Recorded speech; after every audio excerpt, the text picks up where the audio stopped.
What a crazy week. Crazy week.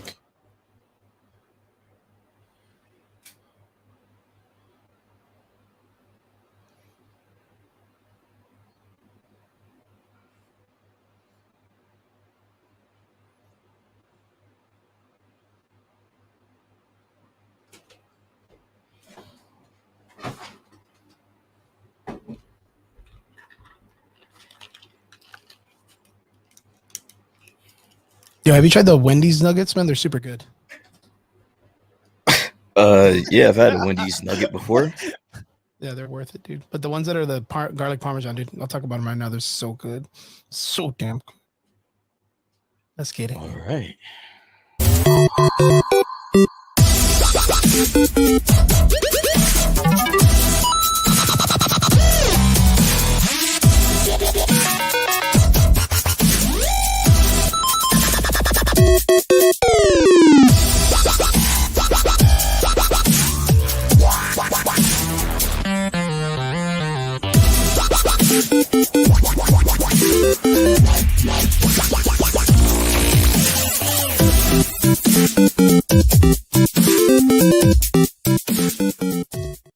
And we are live. Here we go, folks. Back on Sunday, the Average Boys podcast. Sorry, we're running a little bit late. My fault. I was at an awesome event in McAllen, PokeFest, hosted by Tsunade, Margaret, and Michael Betancourt. And I believe one other person, I don't really know off the top of my head their name, but I know that they are part of it, and they did a fantastic job.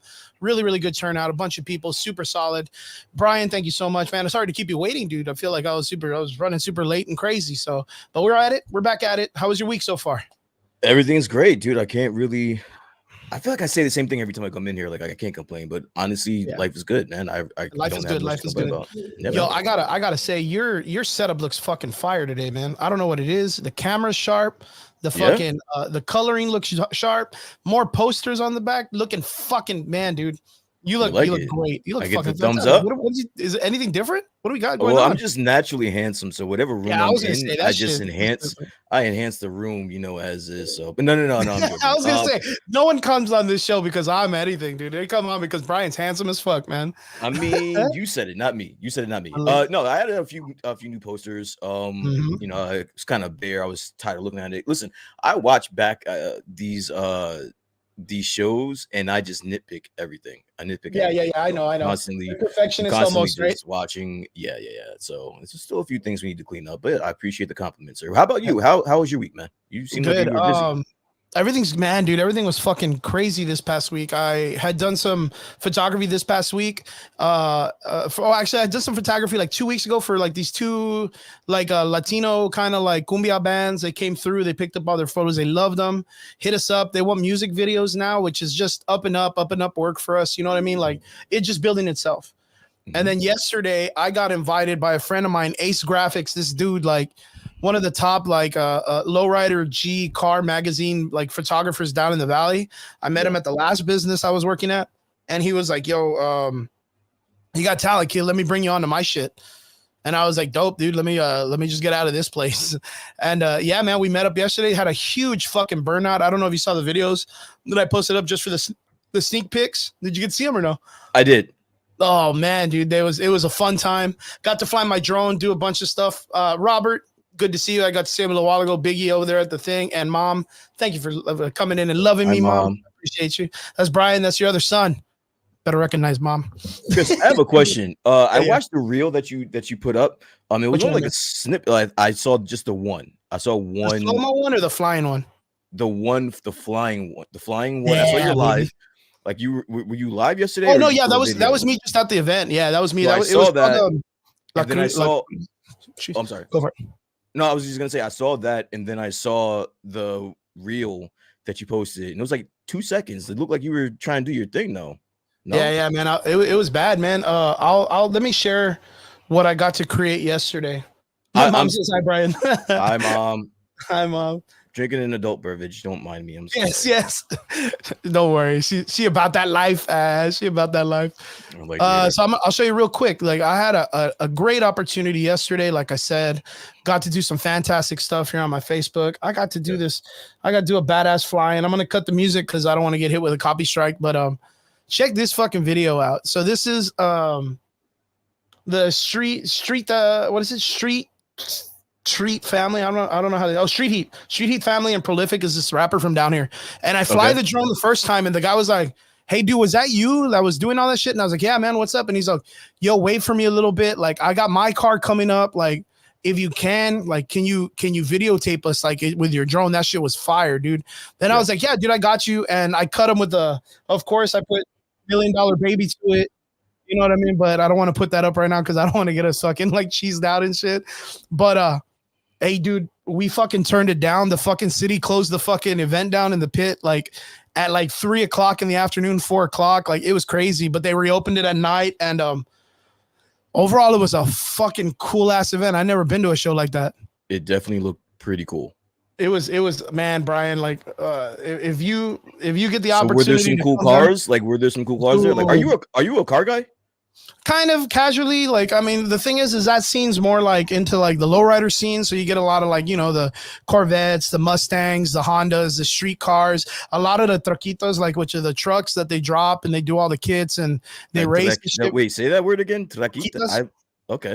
Troquitas, like throw. What does that mean? That means like trucks, but tiny, like drop trucks. For some reason I thought you said taquitos, and I suddenly got taquitos. Kind of close a little bit, but yeah, man, we had like Hellcats. We had like a bunch of badass like trucks, drop Silverados, Chargers, like, and these guys like reckless abandonment, dude. We're just like, I'm having trouble fixing my AC, and these motherfuckers are tearing it up, and blowing out tires and doing shit, man. I was like, troqueandos, bro, troquitos, bro. Like, listen, reckless abandonment. They come off, and these guys are like, dude, not even fucking around, bro. Like I said, like I have trouble just maintaining my car on a normal day because of the heat.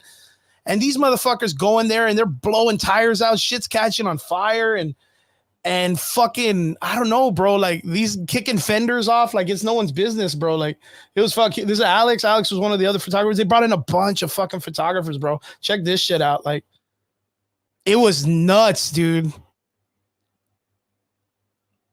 Like, have you ever been to a show like this before or no?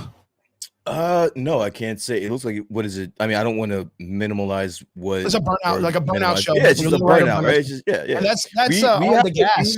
We have a huge car scene in New Jersey, but it's mostly racing. It's not mostly this. It's mostly, we have a big race scene out here. Yeah. Well, so the guys that were there too were on the gas, and that's like a huge YouTube channel. Huge fucking YouTube channel. Yeah. Yeah, look at this shit, dude. I do see on Twitter where there's a lot of these burnouts, like on the roads and all that shit. Like the dangerous ones, right? Yeah. So that second truck. So this guy Ismail J on the gas is the company that they go to like all the major car shows. They have trucks that they're like, yo, let's make the set. These guys are the ones, but the second truck is the one that they're famous for. This one coming up.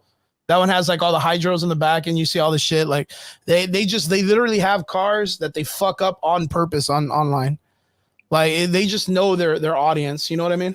So just, it was such a cool ass event yesterday. Like I said, like it was cool. Like, I mean, look at this shit, dude. Like, where else are you gonna be able to see this kind of stuff? You know what I mean? Yeah. So overall, fun ass event. Hot as fuck though, dude. Hot as fuck. It was extremely hot. By like 3 o'clock, 4 o'clock, my whole day was done, dude. I was just done with life. But overall, got that as an event. It was really, really fun.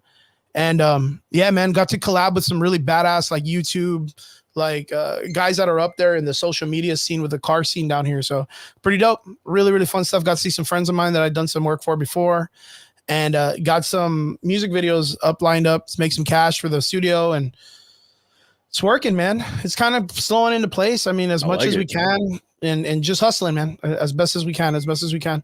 Today we got to go to Pokey Fest. Like I said, it was a good event.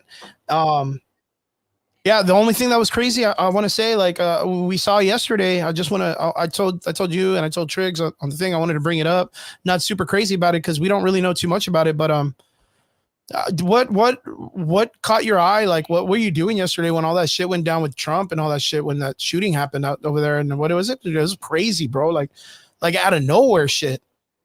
Like, what were you doing? I was working when the news broke. It just so happens that at my job, I have a few TVs on, and one of them stays on CNN, so it never comes off of CNN. And so the news broke. Actually, I heard it first in our chat. I think it was Yes. Rob. I think Biggie. Rob, Yeah. yeah, Rob brought it to our attention. And then simultaneously, I look up and yeah, it's all over CNN. Bro. What That's just crazy. shit was really crazy, man. I mean, Yeah. for people that sit on both sides of the table, like I don't think. I mean, I just wanted to be able to come out and say, like, I don't think anybody really goes for this type of like violence or anything like that in nature. So like, it was just sad news across the board that has gotten to that kind of like situation. And I got our special guest. He's already in the green. We just popped in. I can bring him on right now. I'd like to bring our baby boy on. Don't tell me. Don't tell me. It is the man, the myth, the legend. You love him. We haven't had him on in the show for a long time. He's been going through some stuff and he's finally up to par. I got to run into him today and say hi and catch up a little bit. But we have the legend, the homie, the average boy himself, Michael Betancourt. Michael Betancourt, good to see you, my man. It's good to see you. Hey guys, nice to see you too. It's been a while. It's been a long while. I know you've been going through some stuff. I got to catch up a little bit with you at your show, PokeFest. Congratulations. You guys did a fantastic job. Great amount of people. Everybody was having fun. Congratulations. That's super good, man. That's super, super good. Tell us how can we, the team, it's a good occasion. Yeah. Tell us how you been, man. How you been? Joe, Ace, my man. I have spent the last month and some days, well, about a month and a half, in and out of the hospital. Yeah, I stubbed my toe last December. And from a stubbed toe, I ended up with an infection in my bloodstream. I ended up finding out that I had arteries blocked in my knees that weren't allowing blood circulation to go down to my legs. I ended up unconscious for 24 hours in Harlingen Medical Center and underwent multiple procedures, 2 surgeries, and came out alive. It was a wild ride and horrifying. Thank God you're good, man. Yeah. Are you kind of like in a better position now? Like, can we see for better recovery and all that good stuff? Yeah, it's a slow process, but I will say before stubbing my toe, right, and I have to give a huge shout out to Samuel Medical Associates and their nurse practitioner Vicente Granado. So I had seen tons of doctors, and none of them identified a problem. I even went to the emergency room before seeing Vicente, and they sent me home. They called me an outpatient treatment. So they sent me home and said, nothing's wrong with you. So I told the nurse practitioner, hey, this is what's happening to me. He's like, no, you need to go back to the hospital and tell them that you are a failed outpatient treatment and they have to admit you because you're not going to make it if you don't. And it saved my life. I couldn't bend my knees. I couldn't walk too far without getting dizzy. Couldn't figure out what was going on. I mean, I'd gotten my sugar under control. I did everything that I was told to do, and nothing was making a difference. Mike, when you were at the hospital, all you had to tell them was that you were a lifelong Star Wars fan, and they would have admitted you. They would have admitted you without question. Right away. Right away. Oh, totally. Yeah, totally. They would have probably put me in carbonite and prayed to God I figured this out later. Fix that shit later. Think I put an IOU. Yeah, no, it was a long process, but I'm here now and I can move better. And I make the joke that the overall goal for me getting better was to play with my son. That I wanted to go outside and run with him again because, I mean, I'm 40 and time's running out for me to be able to do that. And after all the surgeries and procedures, I went and played 5 minutes outside and fell and ate shit. I face first planted into the grass and I hit so hard I bounced. Like I bounced on that grass. Am I allowed to laugh at that? I don't know. Like in these situations, it's like, do you want to laugh? Like that's funny. Yeah, because he didn't acquire any injury after that, which is great news. I was able to stand up from that, and I wasn't sore for days. I wasn't unconscious for the next week. Nothing. Like I was able to stand up, and man, that's a huge improvement.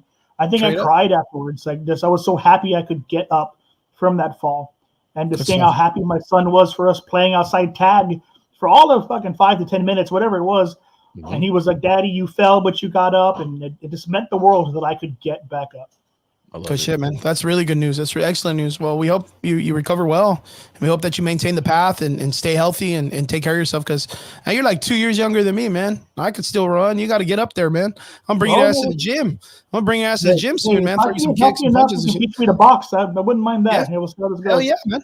You know I always got you, Mike. You know I always fucking We got can't you. bring Brian down there. Brian kicked my ass real quick, I'm pretty sure. Brian Nah, will I jump don't- off the fucking top of the ring and shit. Been watching Dude, way fucking- too much wrestling recently. Yeah, man, you might Yeah, get yeah. a flare chop or something. But nah, dude, Mike, I love to hear it. I know that you and I have been, talking a little bit, behind the scenes and everything. So it's good to see you. It's good to hear from you.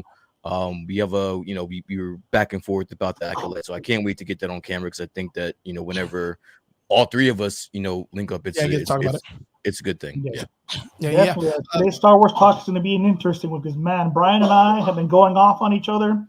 I want to say there's a lot of turmoil going on in the Star Wars community. I think through and through. I mean, I mentioned it earlier about another YouTuber in the chat that kind of like fell off the horse this past week, and everybody's kind of like following the same path. But I just want to give a shout out Joe Acevedo Jr. in the comment section. That's Ace Graphics. If you guys follow him on Instagram with an X, the guy's a G. Like I said, he's one of the top media guy photographer guys in the valleys when it comes to the low riding scene, the truck scene, the racing street scene. Like that's the dude. And shout out, he got me the invite yesterday and got me introduced to all these people, and we had a fucking blast, dude. I can't wait to see the collab video we're gonna do, man. We're gonna drop a bunch of badass stuff, dude. Everybody did such a great job. Thanks, Ace. It was hot as fuck. He was out there being speed racing on a track somewhere, and he was. Mike, did you see the video I posted or no? Oh man, dude, you gotta see it. Yeah, flying drone, fucking cars on fire. The city of Donna like closed the whole event down by like 5 o'clock, and it was supposed to go to that 9. was just him driving through Donna to get to the venue. Yeah, I was gonna say that's just chilling out the people in line so they don't fucking shoot each other or kill each other. Donna's hard, man. Donna's hardcore, Brian. And when I bring you down, we're gonna drive you out there. It's like the Colonia, but it's cool as fuck. Why the fuck would you take me there if it was hardcore? It's like, all right. Why That's go the there? rally You gotta right there. go through there to get to Applebee's. Is what it is. Yeah, that's what it is. You got to get to the Applebee's. thing is, the thing about that, Mike, is that I'm never stepping foot in a Applebee's establishment in South Texas again. That's never gonna happen.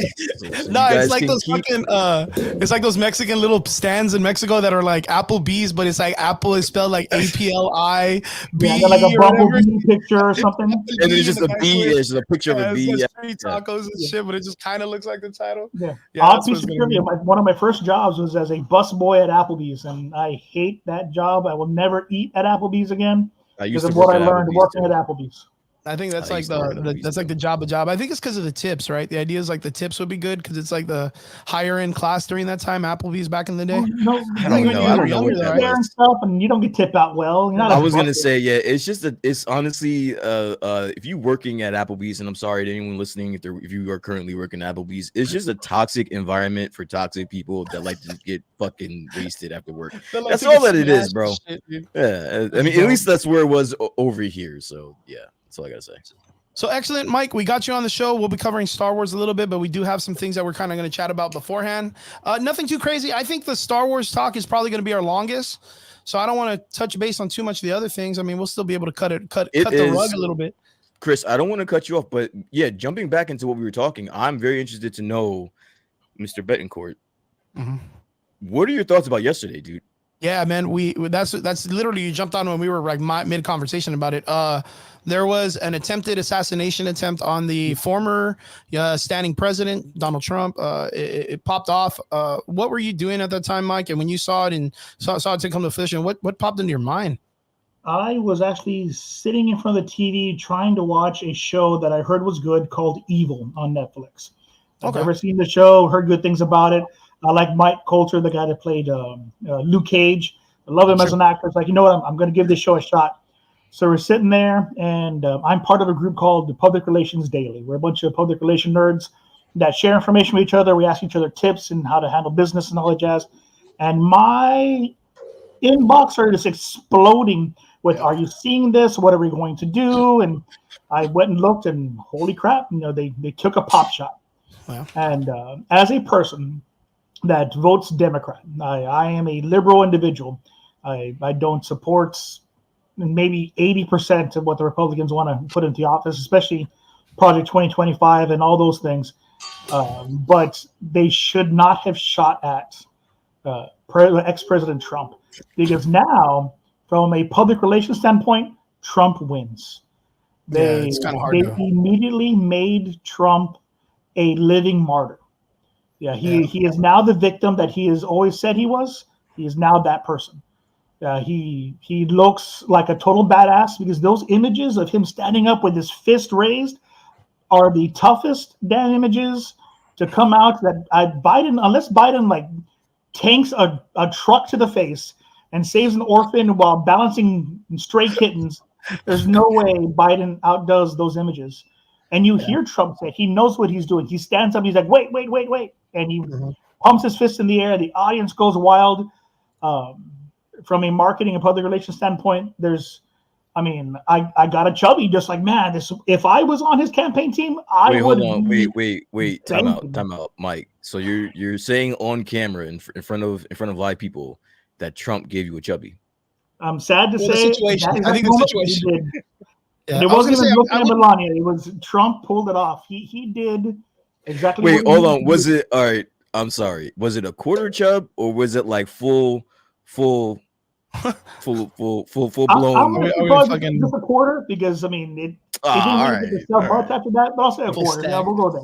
Okay, all right, fair enough.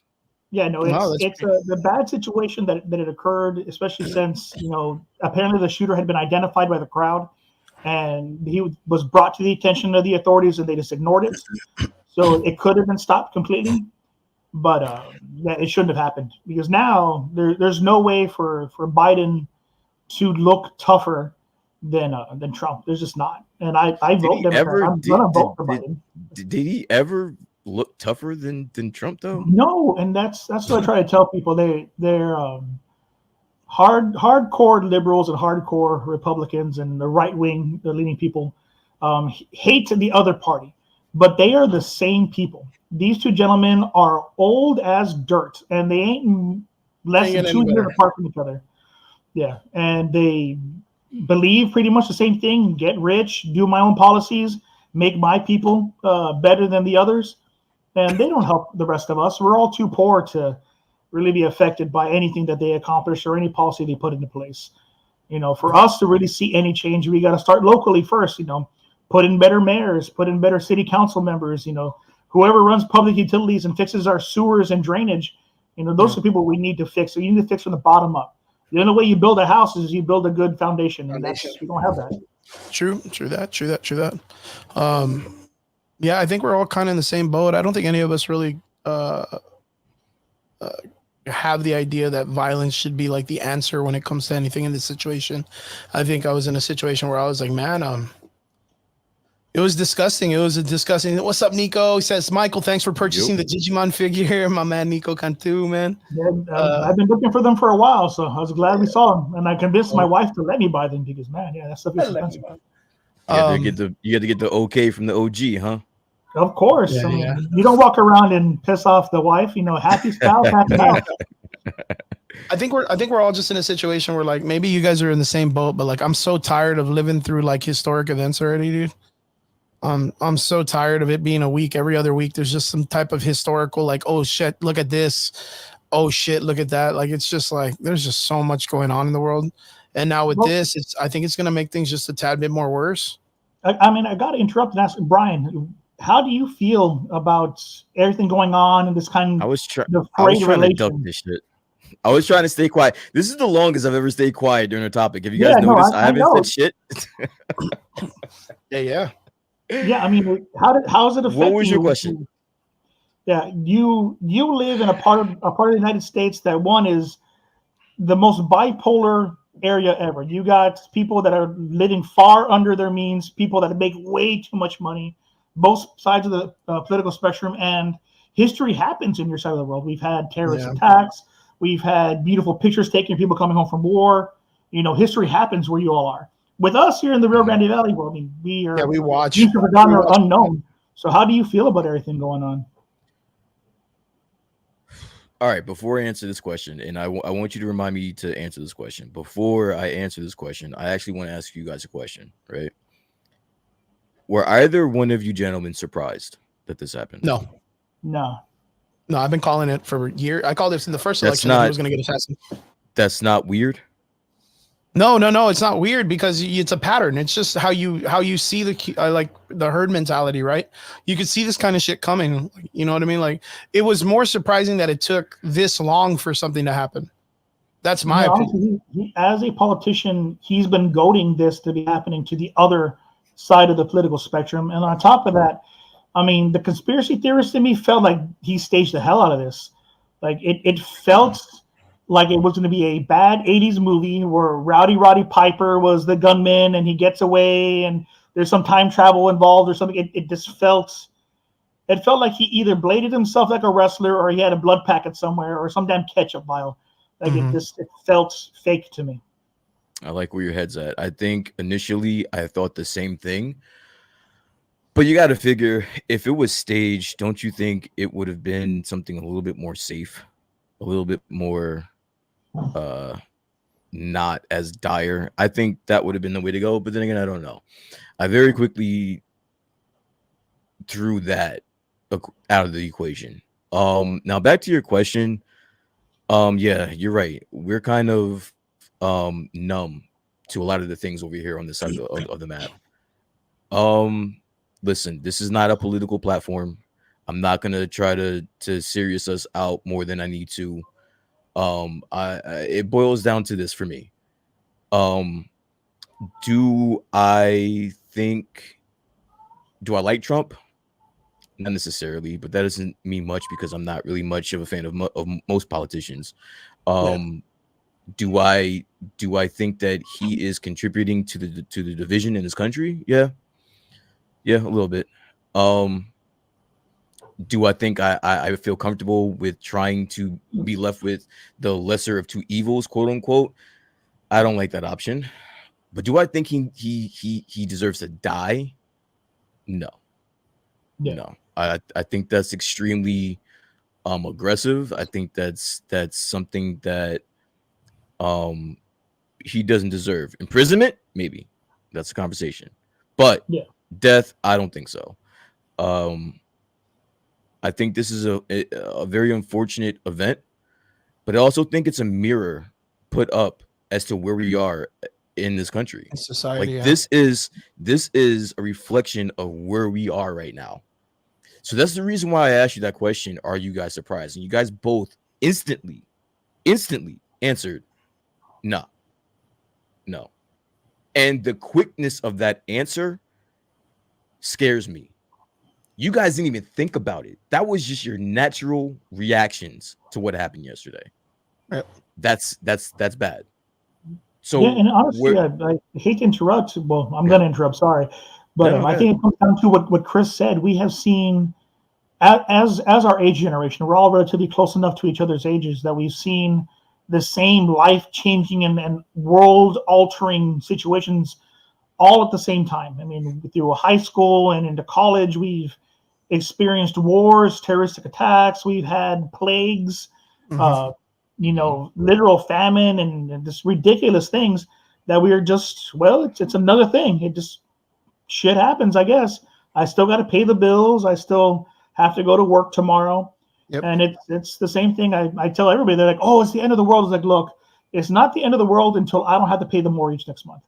Like once the banks shut down, I got to pay nobody. Okay, then we got a problem, but bills are still calling. I still got to make sure my son goes to school in August, because if not, then an truancy officer comes for me, until all this other stuff stops. Well, we just keep going. Yeah, it's a wild situation in general, man. I sit in a little bit of, I guess, more into the conservative side when it comes to the way I think about things. But Trump's not like the first guy I would go for. You know what I mean? But in the current situation, like you said, like he's not someone that I wish death on. That's like the same thing with Joe Biden. Like I don't think there was a lot of people that, like myself, like I wasn't happy that he won the last election because I don't think he was gonna do good. Why? Because I want something different. And it's always been, the same family of people that have been running the country since the George Bush Sr.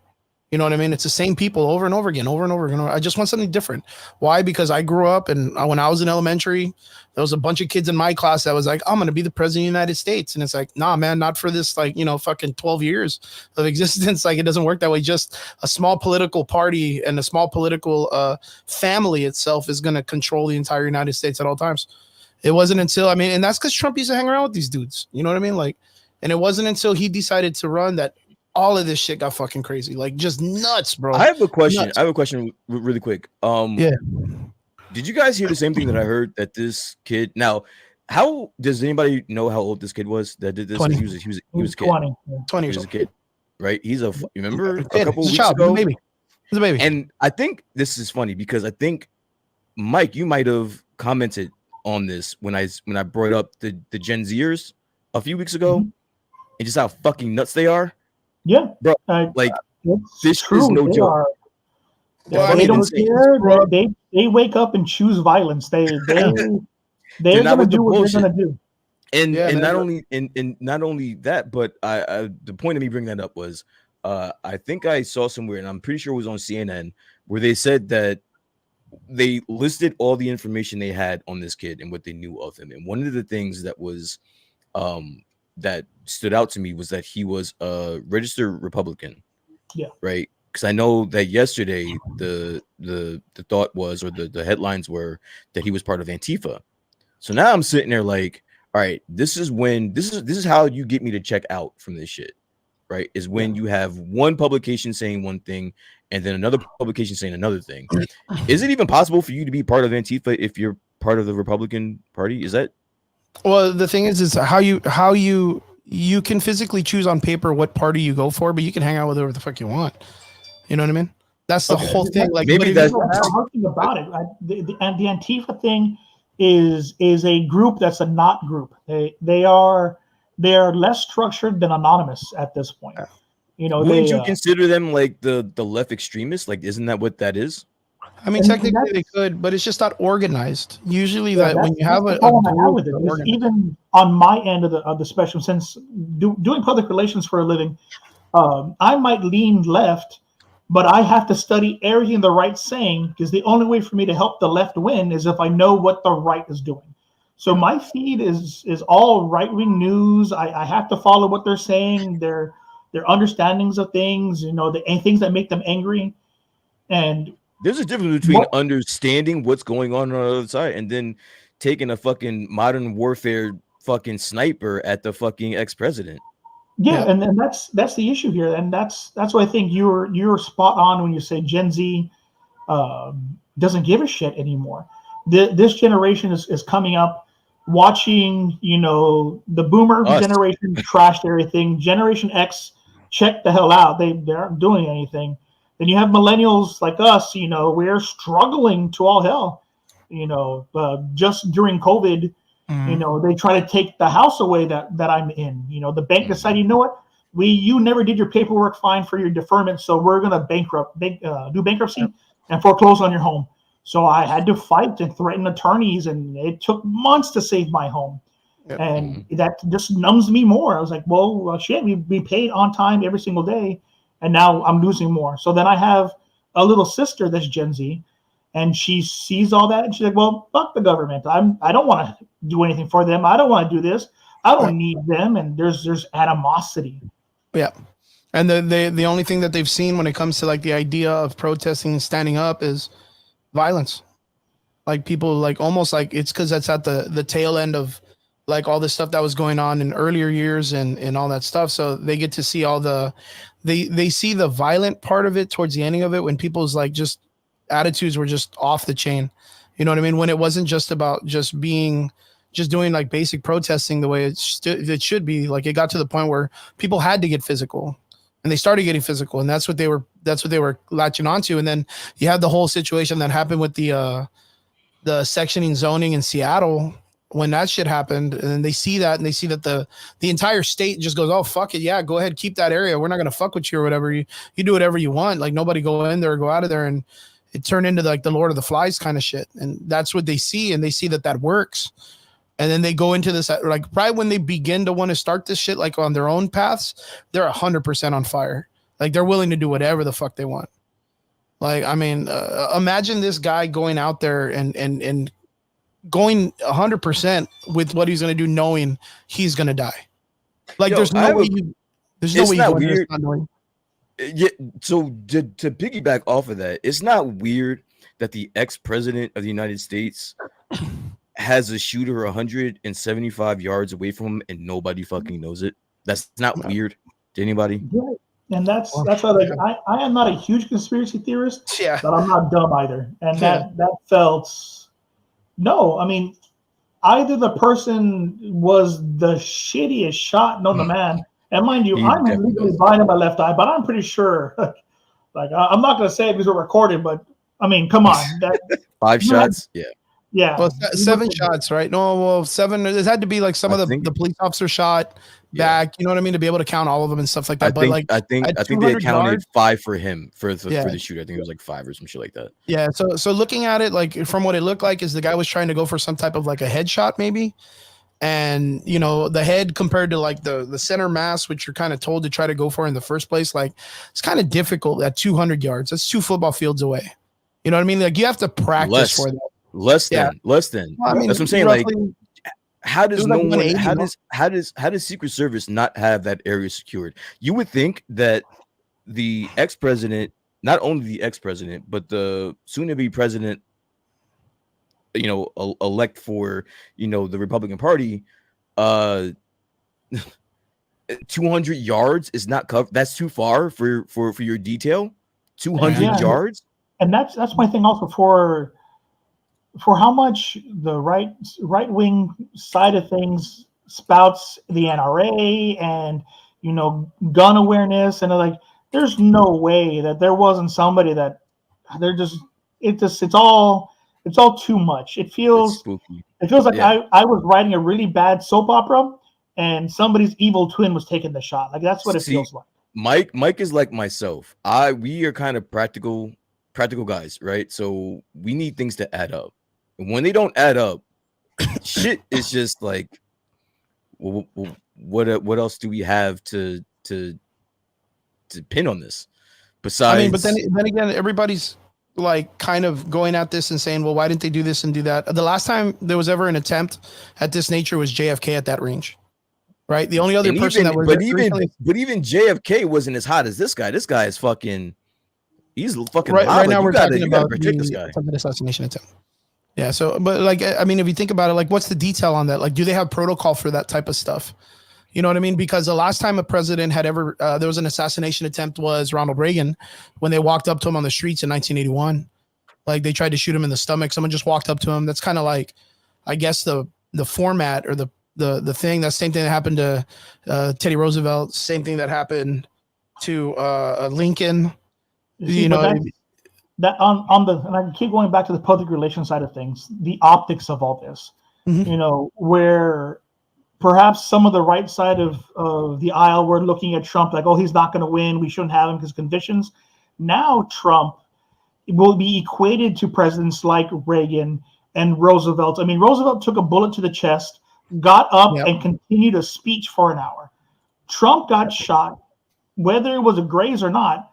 He's bleeding, pumps his fist in the air, doing the most America cowboy ass thing he possibly could have done. Yeah. I mean, at that point, I'm amazed he didn't take his dick out and piss. Like he did everything he possibly could, and it's going to look great optics wise. Like it's ridiculous. And yeah, like Brian is saying, I feel the same way. I don't want to be a conspiracy theorist, but at the same time, things don't add up. It's too sweet of a candy for me just to swallow. I'm diabetic, and this thing would kill my ass if I chewed on it. It's too much. Yeah, it's there is some. I mean, I thought it was just wild in general. I mean, there's even like, of course, to like feed on to the conspiracy part. There is this scene, right? There is a video going around of a cell phone looking at the snipers that are working for the the Secret Service, and they're aiming in that general direction. And I think King Yeti said it, that there was some type of like acknowledgement like 5 minutes beforehand. There's another video where people in that area were like, yo, I think I saw a dude on the roof. There's a dude on the roof. It's fucking weird or whatever. And really no one at the department was giving a shit. And then I just talked to a friend of mine today, and he was like, yo, I think the Secret Service might have been in on it because of the way they responded. Like no one gave a fuck. Like they were expecting this dude to get shot. And then when they did respond, like they were just doing the weirdest shit. And then even for them to be able to stand up and President Trump or pre-President Trump or whatever they call him, was able to be like, no, fuck off. Let me do this real quick. Like, and then he pumps his fist, and there's a dude like trying to like block his fist from that area. I don't know if you saw, like they were trying to like save his hand. I don't fucking get that shit. Like you don't. I think in the general sense, they would literally be like, hey, the dude is down from what the snipers are, because they're talking through their fucking earpieces or whatever the fuck, right? So they know that the shooter is somewhat down, but they don't know if the distress is done with. They don't know if there's a second shooter or someone else in the crowd, or if it's like a big planned event or whatever. Like, you would assume that it would be shot, get the fuck off stage. Like, no one gets the extra opportunity to let me put my shoes on. Hold on, I lost my shoe. There's a part where he's like, dude, I lost my shoe. Hold on, let me put my shoe on. And it's like, bitch, we don't got time for that. That shoe's gone, bitch. Listen, like, I want to jump in really quick because this is my last comments on this, and then I'm over it. Two things. One, you're absolutely true. If there is an active shooter, how are you allowing this guy to get fucking that, call shots like that? To get but like that picture of him with his pumping his fist, that could have been a second attempt right there, because you're giving open exposure to this guy's fucking head, and this guy and someone just shot at him. That's number one. That was weird to me. And then number two, Jeremy is so on point, because that's the only thing I cannot let go from this entire damn thing. What rifle, that if it's fired and it hits a part of your body, specifically your ear, where your ear is not blown the fuck off? 22? What rifle does that? Yeah, 22 can do that. Yeah, 22 is like a baby bullet. There was no chunk of ear like blown off though. There was we haven't really seen like we haven't really been able to really see like through anything like what the thing is, right? I know a 22 doesn't like pop, it doesn't explode, it doesn't do much. A 223 also can do the same thing. Like, and those are pretty equal guns. But wait, at that you can range? Shoot that. Not now the range, you could do that with the 22, but I mean at the amount of rounds that were going off, those 5 that went pop, you could do that with a 22. Yeah, because they sell like a Bushmaster 22 caliber at a academy that's a semi-auto. It looks like a carbine rifle. Like, it's not too far-fetched. Like, literally any kind of weapon can do that kind of Brian's shit. Face says it all. I feel the same way, Brian. Like, yeah, but that's about 80% of this is bullshit somewhere. No, you guys go to academy and you can find those kind of rifles like $500. They're not even expensive. It's 100% you can. Yeah, like, sure, dude, you could turn one of those fully auto with just a bump stock kind of shit that they were talking about last year. He got all 5 shots off before Trump even ducked. Yeah, well, remember that he also got shot all 5 shots off before he even ducked. Remember, there was a dude in the front that got hit in the head. That was the one guy that died. All right, yeah, like I said, those are my last 2 things, and I'm just gonna leave it at that. No, I'm not really. It's a little weird. It's a little weird. Yeah, I'm not really surprised by any of that stuff, dude. I mean, if you've ever gone hunting with a 22, you know the kind of like just the little hole that it leaves in animals and stuff. So like, yeah, like that's not too far fetched. Like, I'm not really forgot what I mean. What I'm even more surprised at is that it nicked him in the fucking ear, bro. Like, that's got to be like some type of like marksman shit. Like, I'm surprised that was just like a couple inches off. He's lucky as fuck, dude. It's lucky as fuck. Lucky as fuck. Imagine trying to shoot someone in the ear, fucking 200 yards away, 150 yards away, a whole fucking football field and a half, dude. Try to shoot someone in the ear with a rifle. Like, that's either a really bad shot or really like lucky, I don't know, marksmanship if he's trying to fake it or whatever. Like, that's dirty as fuck. I don't know why he had to miss Trump and shoot the other guy in the crowd with the head. What did that guy do? The ex-chief of fire department or whatever he was? That was wild, man. I don't know, but yeah, going with what Brian's saying, at this point, I don't think we have more to say, just because it's still developing. Yeah, but with my annoyance on fully auto, I want to get into Star Wars just because my brain has been on autopilot watching whatever the hell the Acolyte has become, and it's driving me nuts. Yeah, I think with the situation, of course, I think we just say like it's really sad to hear that it happened. We won't really be able to figure out anything else until they kind of come out and say what it was, maybe even explain how the bullets traveled or whatever, and then explain what the rifle is. But like, yeah, just really horrible news to happen. Get the magic bullet part 2. Can't wait. Yeah, man. They're about to do something, man. So we got to wait until like all the information comes out so we can at least kind of like at least have a better idea. It's just really sad to hear, like completely sad to hear. I don't think anybody deserves that across the board. No one deserves that shit. No one deserves that shit. So glad. I just wanted to know what you guys thought about it. I know we don't really cover politics, so yeah, enough of that. Next, we'll jump into something easy, something chill, boys. We got a whole new drop earlier this past week. We see, speaking of Star Wars, Harrison Ford, Han Solo's back, but he's not Han Solo. He's another dude. He's what is it? He's a fucking covering for Thea. Oh fuck, I can't even say it. Ross, Yeah. Thunderbolt Ross. Yeah, and yeah, boys. Captain America: Brave New World. They dropped the trailer. Anthony Mackie is back, baby. So is Truth. Isaiah Bradley. Guys, what did you think of the trailer? If you got an opportunity to see it, I'm not gonna say if anybody saw it or not. But Brian, Mike, did you guys get to watch it? What did you guys think? You want to take this one first, Brian? Yeah, I'll take a crack at it. I did see it. Listen, it looks good, but listen, Marvel specifically has gotten away with trailer fishing me, and I think I'm over it. So I'm just gonna have to watch this movie to see how I feel about it. But the trailer looks good, man. Trailer looks good. I know there's been a lot of reshoots. It's been a lot of things that they've been moving around. So I'm hoping that they put it together. The only thing that I will say is that if they could just touch up the CGI a little bit before release. I know we're still that far away.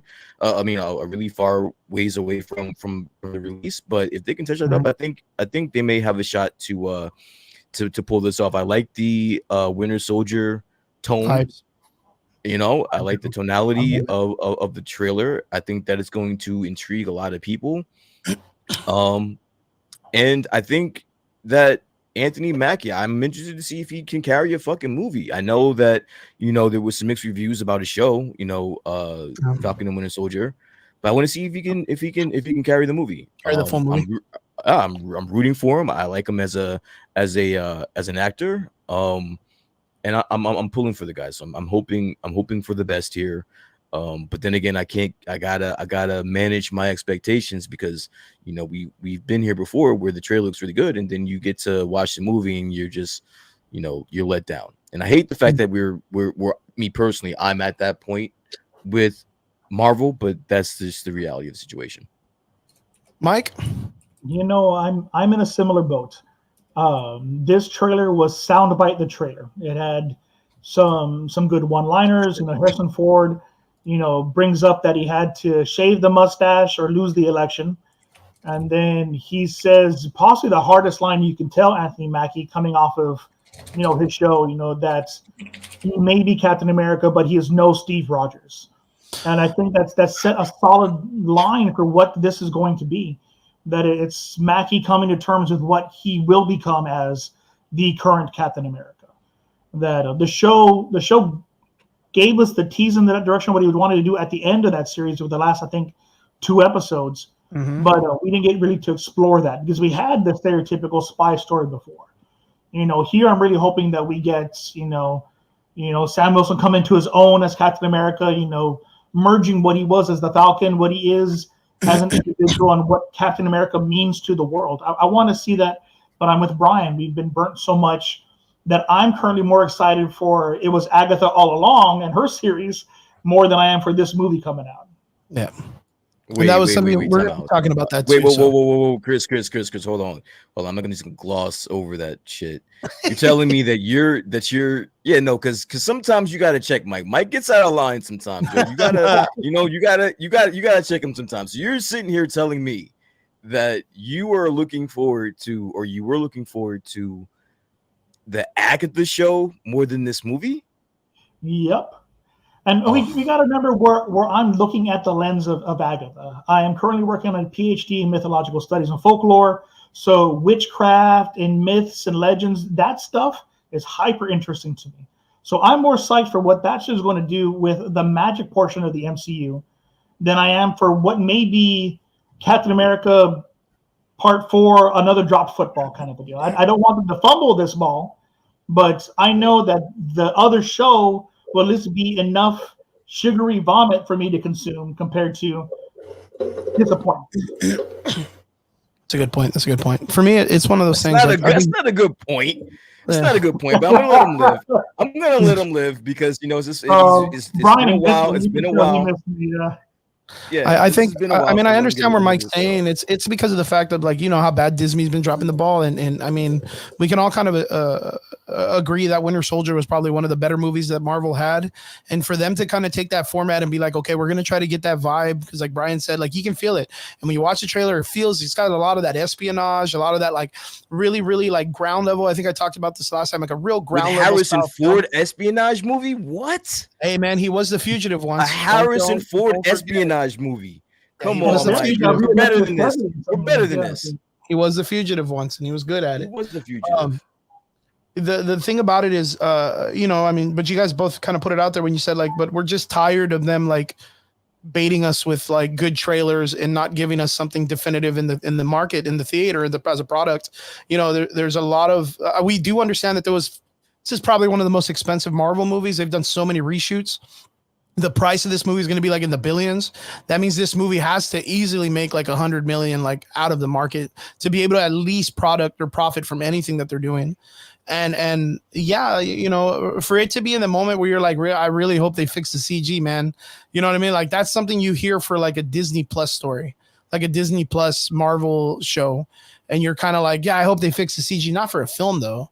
Like you would assume that they would put like the work into this to make it work. And then, the same factor, Brian says, like, he just hopes that Anthony Mackie can carry the tune.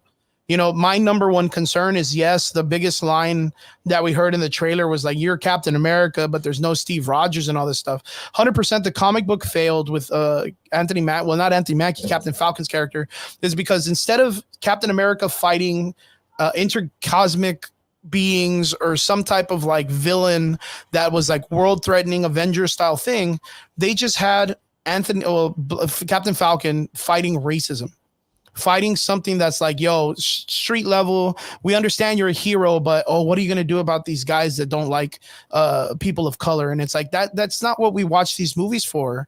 Like, when is it going to be okay to give Anthony Mackie a real villain? When is it going to be okay to give Captain Falcon, fucking space aliens or an asteroid or something that's like a world-ending event so he can Superman up and go up and save the world and show people I can pull a movie down? You know what I mean? Like, why does it have to be like, oh, well, we're comparing you to this other character that's been in the program for so long? But, I mean, Mike, you read comic books. Brian reads comic books.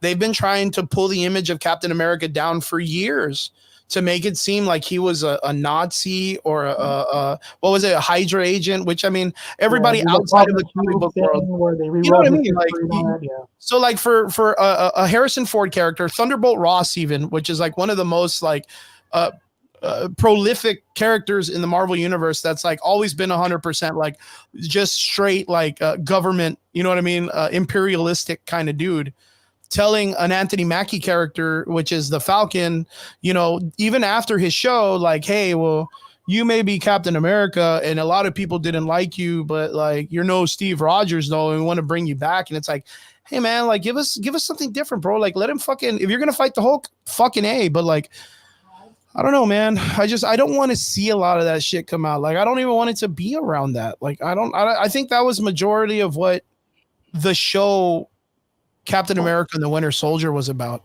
right? Because they dealt with the fact that, hey, dude, Anthony Mackie was there. His character, what's his Hawk? What is it? Fucking man, I'm all lost for words. But like Captain Falcon, right? Well, Falcon himself, like he was there during the Thanos situation that almost destroyed the entire universe or the entire world. This guy James comes from the fucking past or whatever. Thanos shows up fighting for the Infinity Gauntlet that can wipe out half the universe and all this shit. And a bank doesn't want to give him a loan. Like, come on, man. Like, that's some stupid shit. Like, the guy's like struggling. Wait, hold on. Why was that? Wait, hold on. Why was that? That was the Winter Soldier show, the fucking Falcon and Winter Soldier show. I know what you're talking about, but why was it stupid? First up, before you answer, I just want to give a shout out to everyone in the chat, but also specifically D Vargas, my brother. He says, "What's up, gentlemen? Hope all is well. Hope all is well with you." Well, I know all is well with you, D. I talk to you all the goddamn time, but keep your head up, bro. I we'll talk tomorrow. There's some things we gotta talk about tomorrow. That's probably what you see. He does. He's probably Wells Fargo's. Wait. So getting back to you, why was that stupid? Because that deals with a person's value, right? Like to get a loan, it deals with a person. Dude, the guy saved the fucking world. It doesn't And he brought deal with back a half of the person's entire value. It human deals population. with a person's credit track. Value. Guy hangs around with Tony. Hold on. Let Mike. Was that a joke? That was like a joke, right? Well, it's the reality of these shitty banks, and that's man, that's the business side of these things. A bank doesn't look at you as a person. You don't exist. You're a fucking number. And mind you, like I said, I almost lost my house, and I realized how quickly I didn't matter to these people, nor did my son, nor did my wife. I bet you brought back 50% of the fucking universe. People would be like, yeah, I don't know, man, that motherfucker's valued. But these assholes still don't care. Sam Wilson had everything bankrolled from the Avengers. There's no credit. But wasn't am I not mistaken? Weren't they going for like a whole like racial tone to that at that point? 100%. Again, the thing that I fucking despise the most, like, what is it about people of color in comic books that they have to fight racism? They can't do supervillains or aliens or like every other fucking character. Like, why is it that all the time? Like, why is it that all the time? It because that's the real life. I mean, that's real life. That's I don't know, man. I don't know. It's I'm 100% reality. against this shit. I think it's dumb as shit.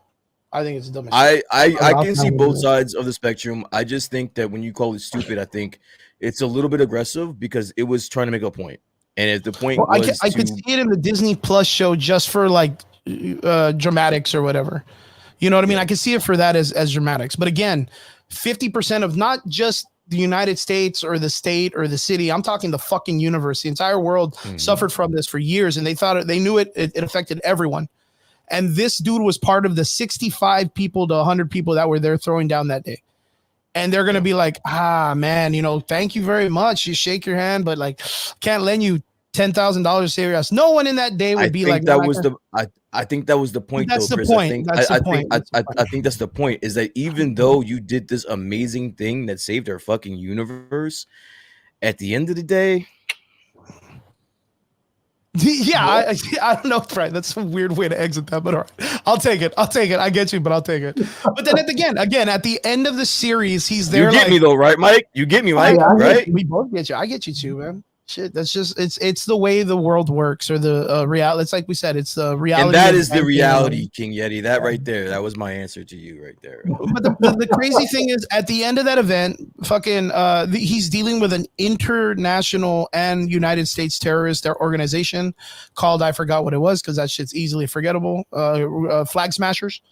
And at the end, he has all the politicians there because the fucking World Council was all meeting, which are all people that could probably vouch to get him alone, but they didn't do that. Nobody did. At the end, he's there literally being like, well, you got to be better, and bitch, you got to be better. You got to be better, bitch, and you got to be better. And now here he is with the president of the United States, Thunderbolt Ross, who literally sat down with his ass during the Acolytle Accords, who knows him exactly who he is. And he's like, well, boy, you're Captain America. We want to make him a government part, but you're no Steve Rogers. And it's like, he knows that shit, bitch. Like he's never trying to be Steve Rogers. That's his fucking mentor, dude. 100%. He made that comment earlier when everyone was like, Captain America's on the moon. That's what I heard. And he's like, whatever, bitch. Like, I'm not that Captain America. Like, I just got the shield. I have a lot of shoes to fill. You know what I mean? Like, it's not like every day he doesn't fucking question himself. But why is it we can't just, well, I mean, we're going to get the Red Hulk. I mean, that's something excited to be about, right? Yeah, no, fuck that. Like, I'm excited for that. Yeah. I mean, I'm not cheating on it. So I like how D came in the comments with a line that shows that he's been denied a line of credit before. That guy's good, yo. That guy D Vargas is good. Yeah, D Vargas. I've been denied a line of credit. I'm like, D Vargas saved half the universe, though, man. I swear to God, he has. Yeah, I think one of the most powerful scenes from that trailer with the Red Hulk is the catching of the shield and slamming it down, as though it's almost telling him to sit the hell down. I don't know what it's going to do. Will I be in line to see this movie? Of course, I'm going to go see that movie. We're going to see this movie, yes. Yeah, well, I mean, we're going to support it, and I hope it's wonderful.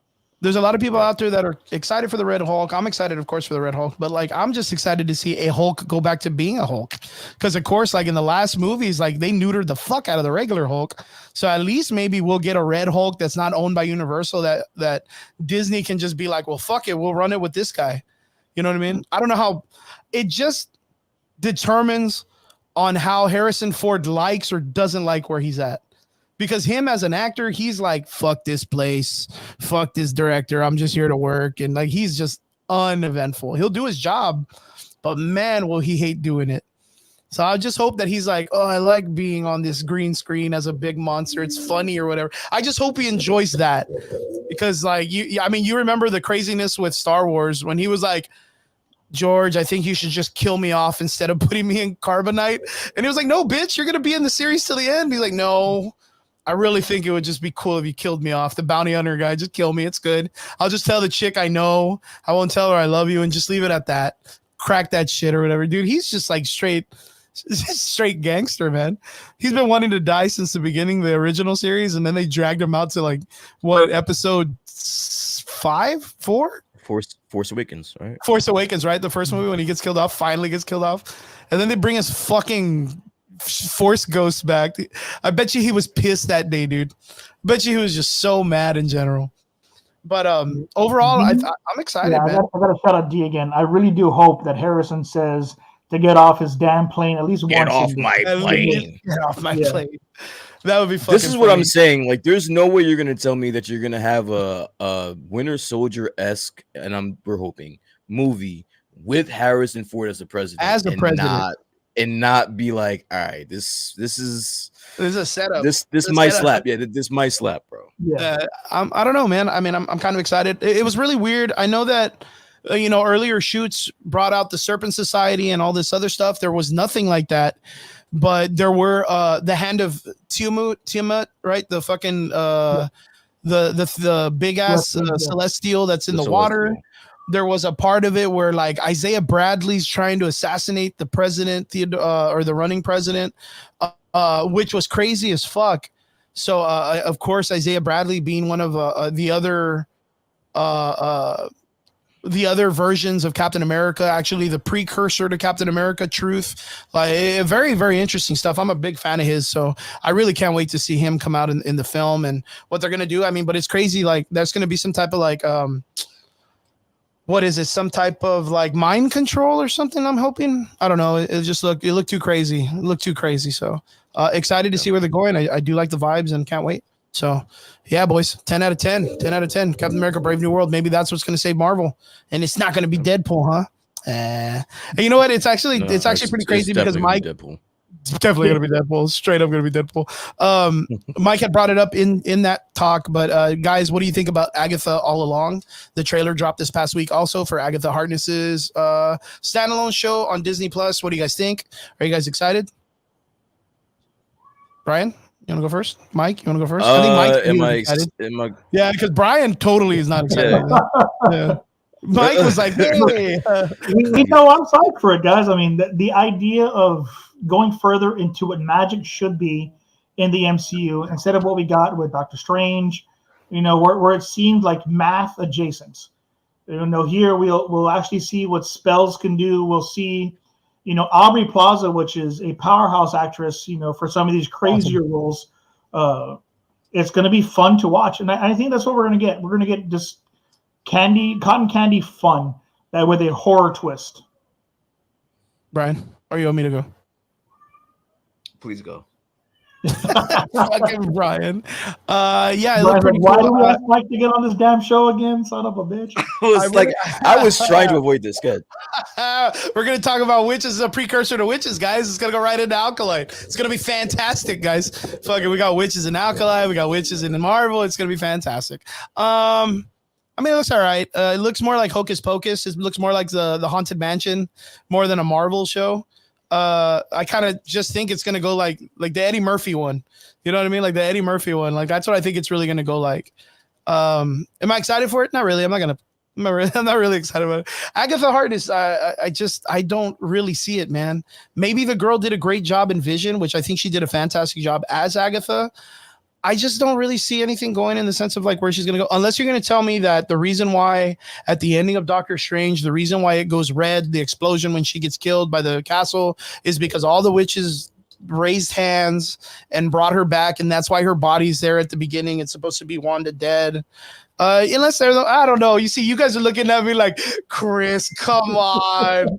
You really I'm letting think you they're get your gonna shit do off. I'm letting something? you get this shit off. I'm gonna get this off Yeah, because I think we all considered wanna- that I it would wanna be like explode. Loki saved her or Kang saved her. But if it's Agatha and Aubrey Plaza and for some reason a fully ass grown Wiccan, you know what I mean? Like, okay, like let's see where this goes. I just want Wanda back. Like, I don't Now care he's how they coming bring her out. back. Now he's She coming could just out. fucking have teleported to Wendy's. I wouldn't give a fuck, dude. Like, as long as we just get as long as we get the Scarlet Witch back, I'm cool to get her in Secret Wars. I don't care how. If Agatha has to do it Chris. through some weird ass Disney show, like, all right. Chris, I don't want to even hope Chris. that it's this. Chris, enough. Yeah, I can't. There's no Enough. way you can save this. There's no Enough. way you save this. Enough. All right. I all am right. done Yeah. listening to I try to keep a straight face. I am done listening to this. I'm All right, done. Brian, your I'm turn. done.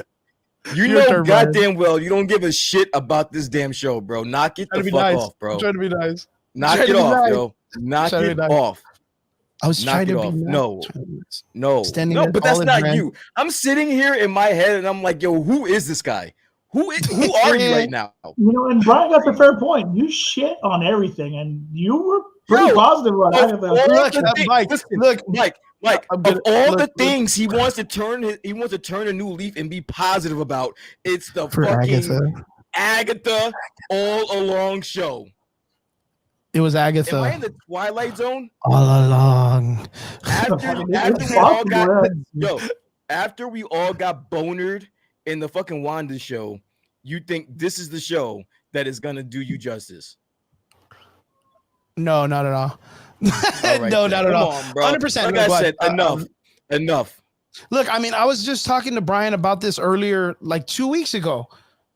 I couldn't get past episode 3 of Acolyte. Like, I had already stopped watching it. And it wasn't but that Brian in episode 5 was like, nah, Chris, you really missed a good episode. They were swinging lightsabers and shit. And it was really cool. And I was like, okay, Brian, I'm going to give it a chance. I'll go back and I'll watch it. And it was such a deep cut for me to try to go back and watch it. But I mean, Mike, you know how big of a Star Wars fan I am. I mean, fuck the RJ Mitty show that we did on the night of the release of the last Star Wars movie. Like, I had to do something huge, like, and we did such a fantastic job on that show. I love the fuck out of that show. To have my friends together to talk Star Wars and come up with such great ideas. And for me to literally not want to continue watching a series, like, just in general, like, you know how I've kind of just been checked out of a lot of these shows by that. I mean, even The Boys has its moments where I'm kind of like, there's a lot of like ass eating and not a lot of like, giving me a regular part of a show. So I'll be like, I'm kind of done for the day, or let me go to the restroom and just not pause it because I just can't stand some shit. Come on, Chris. You know you went to the restroom and paused that one scene. Yeah, dude. You know, man, dude. Hey, you know what? And Mike, you'll get this. Yo, that guy was God once. Yep. On Supernatural. God, fuck, bro. Well, I want to say how the mighty have fallen, dude. Yeah. Yeah, we're still talking about comic books, brother. Yeah, we're still commenting about comic books. He's like, what are you guys talking about? Somehow we are still talking about comic shows. Yeah, it's crazy to know that all of that is in the same subject of comic books. Yeah, Agatha Harkness. I mean, it's for a small demographic or a demographic of people. I don't really know the idea.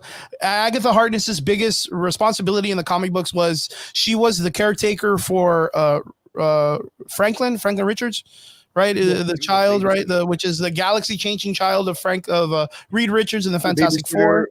No, she was a babysitter of the twins. In the comics. And for her to be able to sit on that seat, held hostage Blackheart's son, which is Mephisto child. Yeah, so I mean, she served a purpose in the comics. Yeah, she's strong as fuck. She really is. Like, think about how this way that she could sit as the nanny of a child that can delete the entire universe. Like, she's strong. She's strong. She could do some shit. And I do understand the idea of them needing to build her character more. I just don't get this yet. Like, you know what I mean? I don't get it. And I have to wait for it to play out because maybe it's a banger. Maybe it's fun, or maybe it's fun in the sun kind of shit. Or like you said, maybe there's so much sugar, we get diabetes from it or whatever. Like, maybe it's just fluff. You know what I mean? Maybe it's just a fluff piece. That's what I see it as. Am I going to watch it? I could get past it. Disney, the best thing that they could possibly do for the show is just release the whole goddamn thing. Do not fucking be like, hey guys, 8 episodes, 12 weeks. It's going to be fantastic. You're going to love it. Don't Don't fucking do that to us. Like, just she doesn't have enough fucking pull. Like, just drop the whole thing. Just drop the whole thing, dude. Like, I don't quite get the Wiccan thing yet, which I mean, thanks for showing him and just fucking putting it out there that he's alive and fucking 28 years old or whatever the fuck. That is comic accurate though. That age up does happen in the Children's Crusade. Of course. Magically, for some reason, him and his twin age up to young adults at 17, 18 for some reason. Wanda I don't remember what the reason was, but it's comic accurate. Yeah, Wanda changes if I'm not mistaken. Just on her sheer fucking nonsense. Yeah. Her fucking power scaling. But yeah, boys, Brian, I mean, you're probably in the same boat I am. Not super excited, but I mean, I can deal with it, I guess. I can work with it, I guess. And Aubrey pauses in it, and she's fucking funny. Like, that's probably the only thing. I think the only thing that kind of caught me that I was kind of laughing at was the ending scene where they have the gymnastic chick doing like the upside down walking, and Aubrey Plaza's like, "Hey girl," you're like, she's not really scared of it. We got that already. Yeah, Wanda did it. Did she do something like that? Yeah, she do it, or wasn't she like contorting herself in the fucking but no, I'm not in the Doctor Strange movie. But she was doing that to herself. Like, that was her doing it and being fucking scary as shit. The part that's funny is, like, it looks like it's at like a seance or something, and it's a bunch of teenage kids, and one of the kids gets possessed and turns into this demon. And the way she's handling it is like, everyone, of course, in a horror film is freaking the fuck out. And she's just like acting like it's just like a chick having like a bad day. And I thought that shit was extremely funny. I was like, okay, really, like an entire disconnected person from the idea of like the template. Like, okay, I'm about that. I can find that kind of funny. So that's what I'm kind of expecting. A lot of just weird, nonsensical comedy. Like, that's what I'm kind of hoping. That's why I say Hocus Pocus or the Haunted Mansion kind of stuff.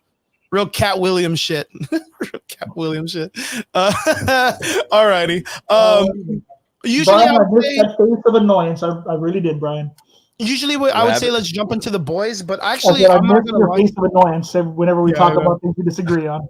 Fucking Brian is like, nah, fuck that show, man. I don't normally do this, but I'm gonna give myself a pat on the back. I've been really good today. Yeah, I've been really nice. Really good. I'm real conservative about this shit. Yeah. Just really conservative about this. This is good. It's good. And I've been sipping tonight too. So I've been extremely good. What are you drinking? I'm drinking a IPA from a brewery that I love, and then I'm drinking I literally just poured myself a shot of Jameson. So that's what we're doing tonight. Fucking A, brother. Fucking A. Well, you relax and usually, I would say right now we're going to kind of jump into the recap of the boys, but I did not get to see this last episode. So I would say if by chance, if you boys give me permission, if we could skip right past this, I'll just jump right into the deep waters of this, man. And we'll jump right into the Acolyte, man. You think that deserves a shot? Yeah. Okay. I think that deserves a huge shot. We got more than enough than 30 minutes to cover this. So we got 30 minutes on the clock to get to 10. And I know that would be 11 o'clock for Brian. And if you choose to kind of stay on a little bit longer about it, I think we're good about it. But boys, let's get right into this fucking mix. Special occasion tonight. The Acolyte episode. What are we on? Episode 7 or is this 7? Yeah, we're on smooth, man. Penultimate episode. What in the hell? Yeah. I'm gonna give the floor to Michael Betancourt. He is the man of the hour. We have not had him on for a long time. Yes. Can I cue him up? Can I cue him up? Yes, sir. Go ahead. All right. So yes, in honor that we are graced with Michael Betancourt's presence today. Again, he and I have been talking a little bit behind the scenes about how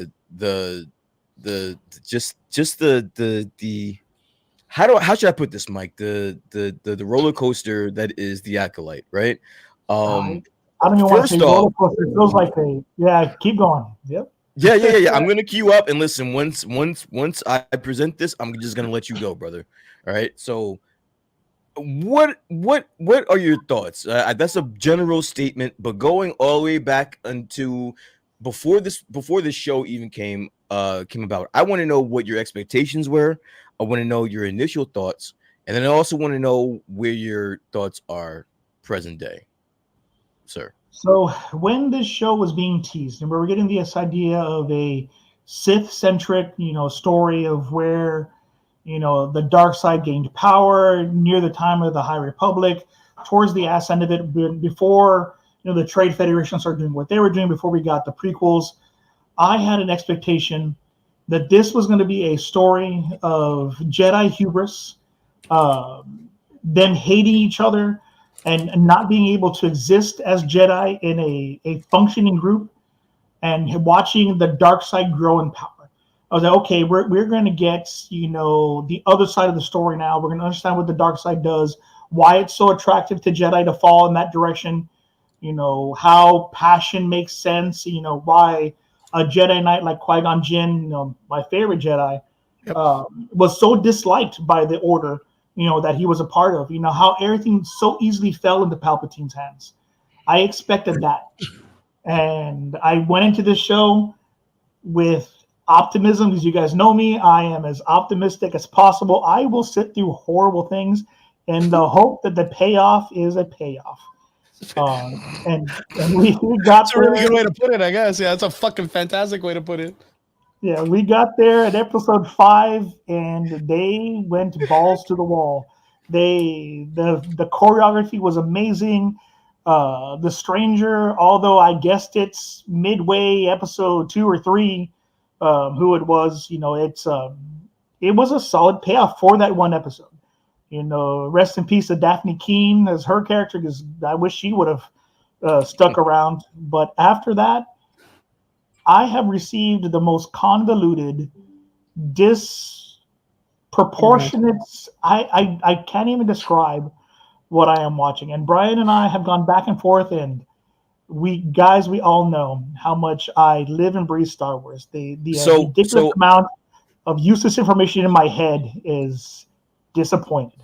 So right now, at this point, we're kind of, while you're watching the show, tell me what your biggest disappointment. But then I don't also just want to shit on this show without giving it some type of positive outlook. Yeah. Tell me, as of right now, while you're watching it, episodes 1 through 7, what is the most egregious thing that you've seen so far, and then what's one thing that is good and that you enjoyed. Okay, so we'll compliment sandwich this. I'll tell you a good thing, a bad thing, and we'll end it with a good thing. Just because, we'll go middle management with it. I like it. Yeah, the writers of this show obviously know their lore.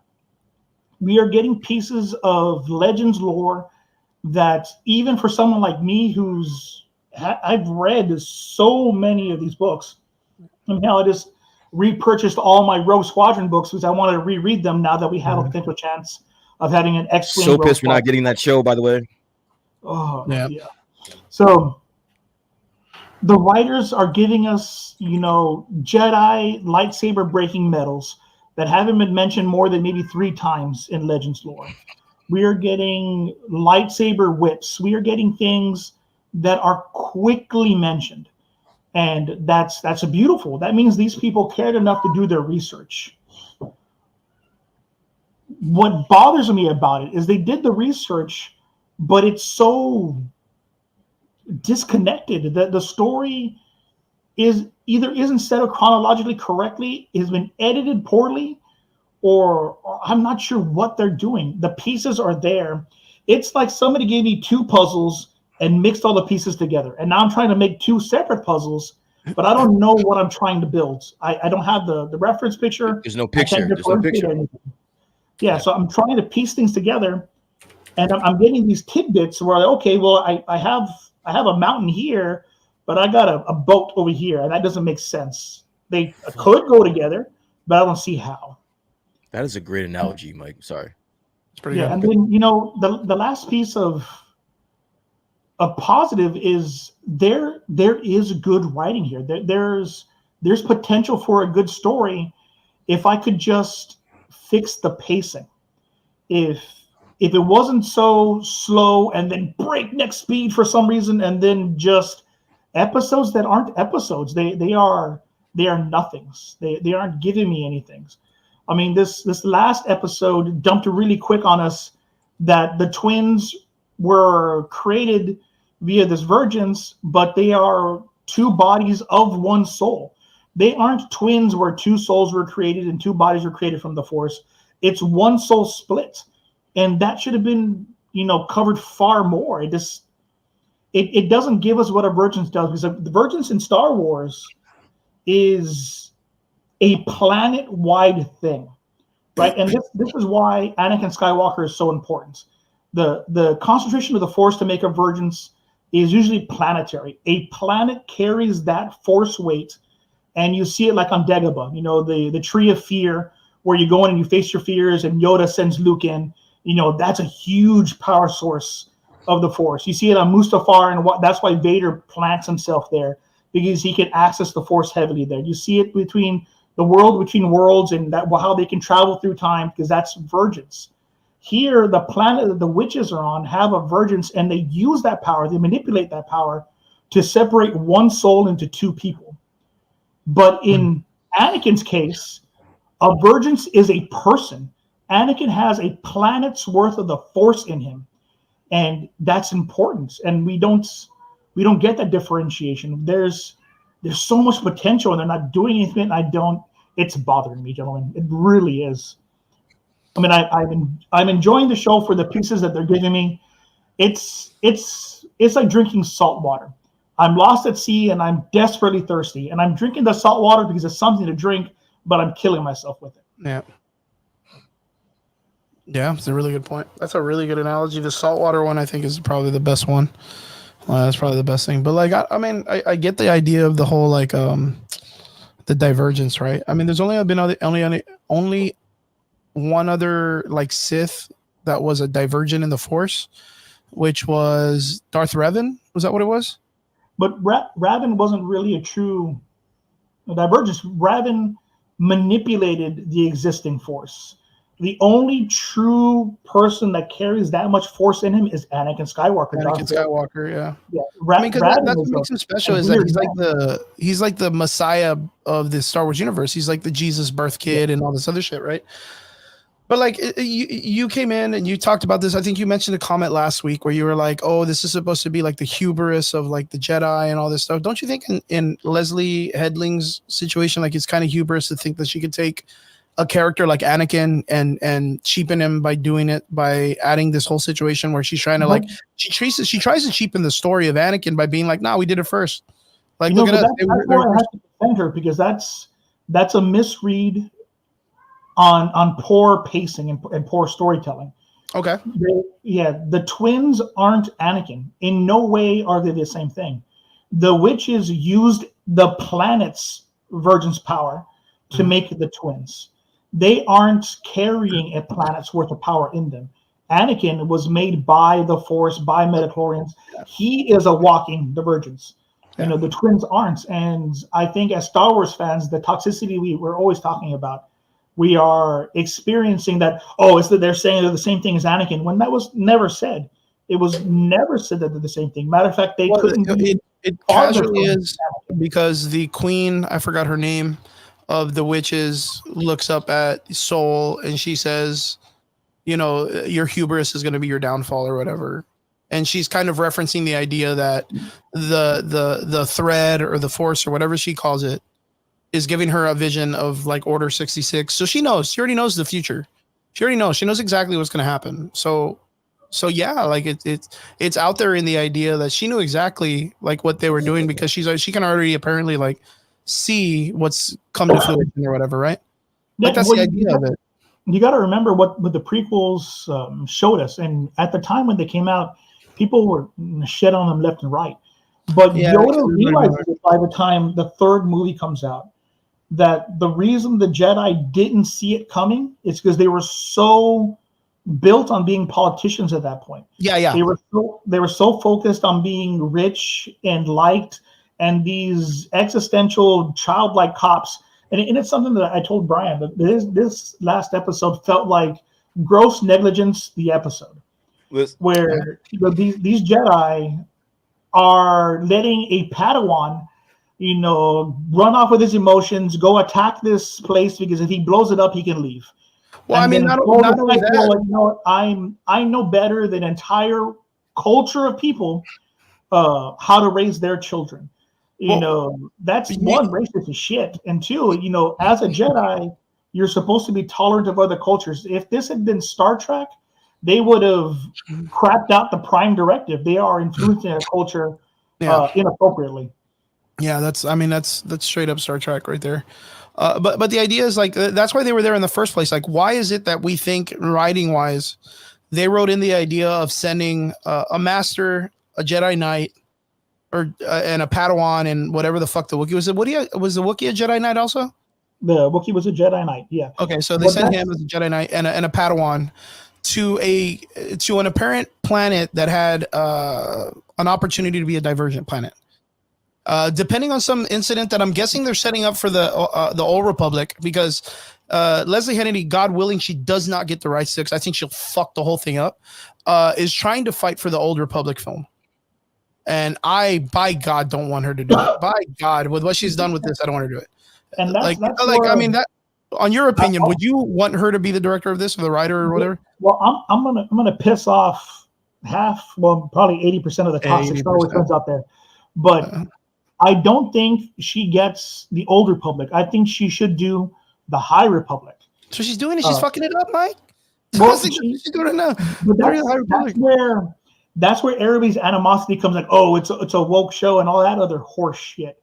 No, the writing team here are giving us tidbits like the hyperspace incident is from the High Republic novel that just came out 2 years ago, where aliens attacked a Jedi ship in hyperspace, and them being destroyed in hyperspace caused a planet to just be barren of life. It destroyed it. Yeah, that's this chick. That's this planet. Yeah, and that's a massive issue. But at the same time, that planet absorbed enough force to create this vergence there.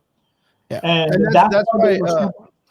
It's just pacing. I swear to God, if I could re-edit this show, we'd have a different damn show. I don't know if you guys have been able to see that. Wait, Chris, I have a question really quick. I haven't given my thoughts on this episode yet. I've been letting you guys just go at it, but I have a question for you two really quick.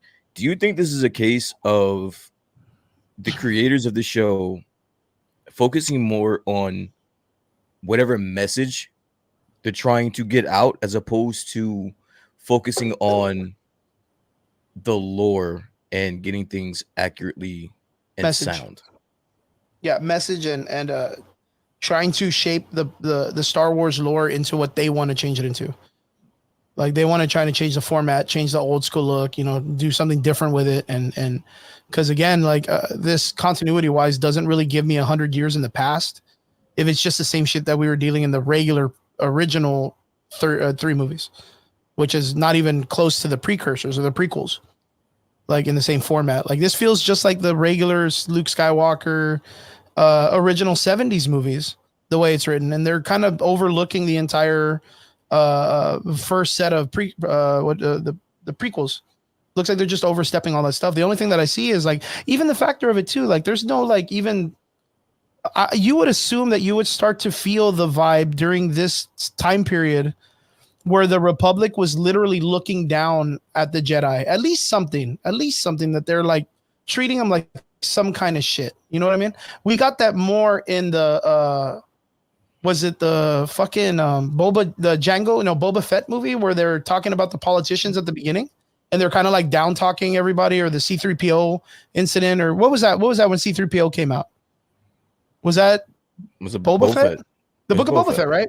And remember that politician guy was like talking mad shit. He was like, whatever, bro. Like, you were in the war. Who gives a fuck? Like, you would assume we would be getting right? You know what I mean? Like, it was somewhere in one of those shows that it was just randomly put in there. But you get more of the fight between the politicians not giving a shit. Because Captain.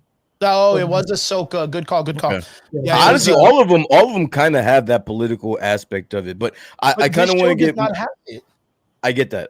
I kind of want to get Mike's perspective on that, on my question when I asked about the message. Idea of this as being an abuse of a message, or basically what I believe in. I don't think so. I don't think there is a message here. Okay. What I think is happening, and I'm pretty sure because it's so disjointed, is this director, this showrunner tried to give us what we wanted, but couldn't do it. She had to be creative enough with a writer's room that was heavy into lore, but at the same time try to do something new enough to entice, a new Star Wars follower. There's no message. This show is telling me nothing. There's no propaganda that women are stronger, or capitalism sucks, or whatever they could believe to be a woke message. Because let's consider it. Star Wars is a woke message. The Empire is bad. You rebel. You fight the power, and you try to make the world a better place. The message itself from the original series is woke in essence. There's no message here. So someone as studious as yourself and as smart as yourself, if there's no message in your opinion, right? So then why is there such a big just dialogue online about the show then? If there's no message, what is everyone so pissed off about? Because of who she is and what she does in real life. The fact that she worked for Harvey Weinstein, the fact that she came out saying that she wants, men to look weaker in films. There are comments leading up to this series that people chose to fuck it. There's a message. It's woke mess. I'm not going to watch it. I'm going to hate it from the get-go. We are actually seeing the opposite end of this happening now with The Boys. Now that people are realizing that The Boys has a message, it's like, oh shit, well now I'm not going to watch it. Now I'm going to review bomb it. We're seeing the ass end of that happening now in reverse. So I think her life leading up to this, and mind you, more power to her. Harvey Weinstein is fucking gross. What the shit that he did to abuse his power put him in his fucking place. And she's within her rights to have those opinions. But I do think that there was potential for this show, but it was shit on so much that I don't think she could have done anything with it that we would have accepted at all. I'm gonna be. Yeah. I was gonna say I'm gonna be really quick. I agree with Mike. You and we talked extensively about this. I'm just gonna, and I agree with you. You and I are both on the same page. You and I both kind of held out for the show. Gave it the optimism that we thought it deserved. I agree with you. There is something here. I think I said on the last episode. There was something there. There's something there. Chris disagrees, which I totally respect. I respect. But there was something here. Somewhere along the line, they dropped the ball. And as far as I'm concerned, on this episode, the bottom fell completely out. The writing let down the show from start to finish. I have been holding out, hope that they would turn it around. They gave me an episode like episode 5 where I was excited. They did give me one cool thing, and that's a stranger. At the end of the day, if this guy survives this show, it's going to be a win for me as a fan, because that means that I get him somewhere else, which I'm cool with. If at the end of the day, if everything else failed, if I get this Sith or Knights of Ren beginning, I don't know where we're going with that, but whatever it is, if I get that moving forward into something else, I think that would pique my interest. Everything else, trash. At this point, the writing, I don't know what the fuck, and I think I read the credits. There's like 3 writers for this last episode, 3 different writers from all the other episodes.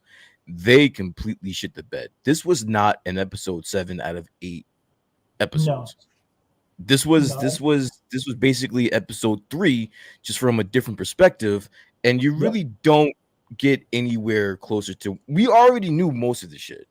We knew something happened. We knew that the Jedi fucked up somehow, and then when you find out exactly what they did, you're like, oh, well, that was it. Like, we kind of knew that. Basically, this entire conflict happened because some spoiled Padawan was homesick. He was homesick. Yeah, I even told you in our private conversation that I always go back to Qui-Gon and his no acceptance of bullshit. He would have slapped this boy so fast. I mean, what the hell? This frustrates me so much. Actually, you know what? You said something earlier about the Jedi, or it might have been Chris. This is something about the Jedi and how this is all gonna end. And someone said something about they were so blinded by wanting Anakin to be the one that's what was their downfall.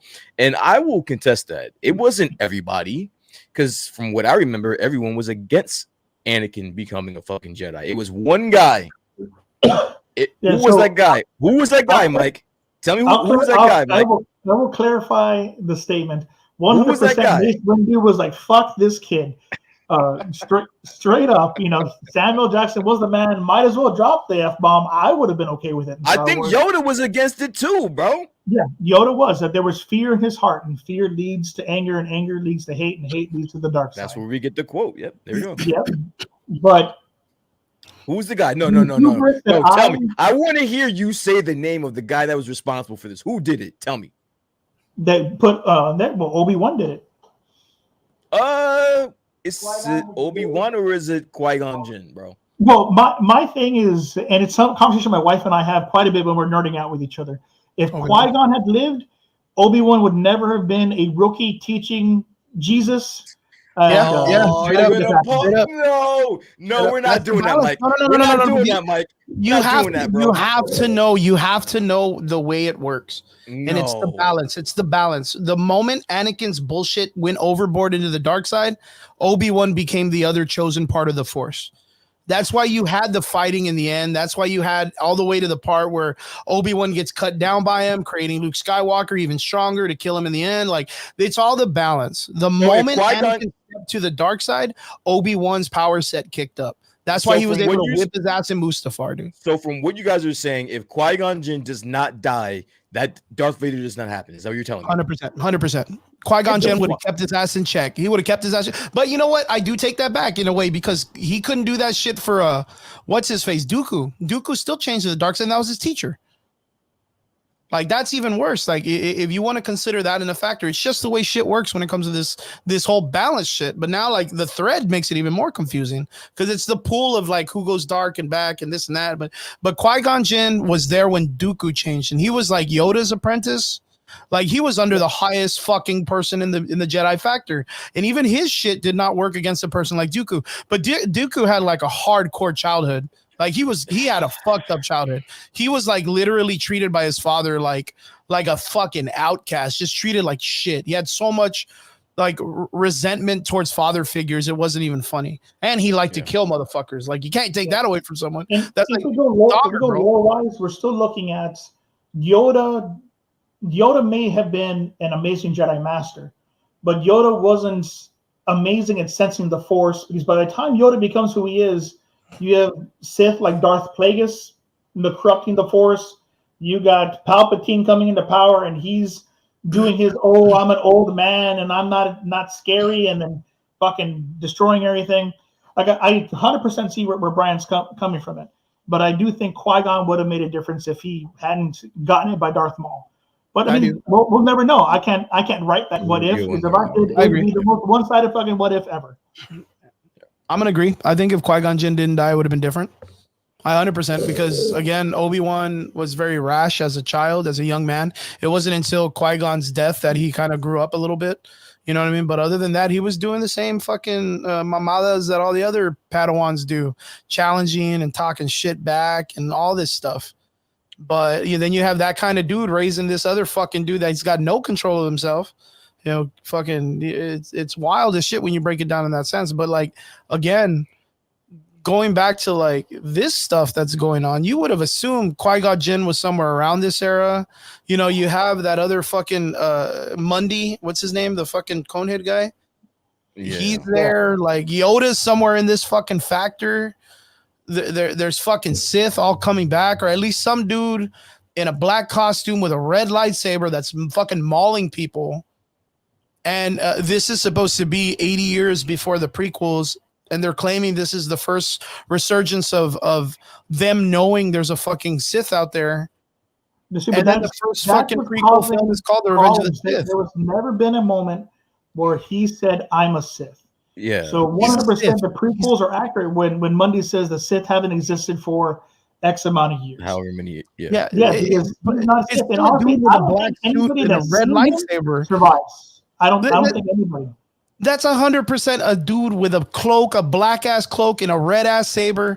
100% the only shit that all the members, the fucking prime members of the Sith, fucking nightclub get. Like nobody else runs that shit except for the Sith. Nobody else. But Except, we all know that across the board. The Sith are a myth at this point. So Myth that wiped out 8 fucking Jedi Knights and a Master. Hey, fucking Or masters. the insects on that planet could wipe out the damn Jedi here, and that's the thing with this era of Jedi. They aren't as badass as one remaining Jedi that is Luke Skywalker. like rookie cops, bro. Like How do you we said know something. that, that's what not did really. you I said? mean, they're just You making said idiots. something, Mike. You said something while we were talking. I don't know how you phrased it, but you said something along those lines. Do you remember what you said?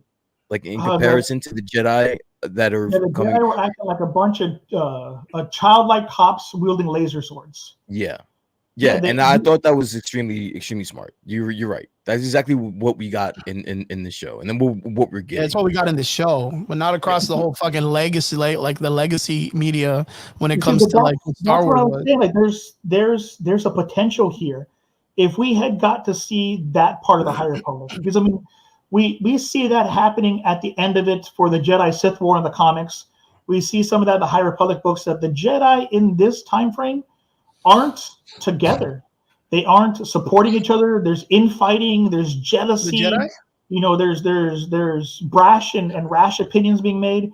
They act as though they are cops that are annoyed with each other, as though they are teachers in a high school that, well, fuck the math department, the science department's better.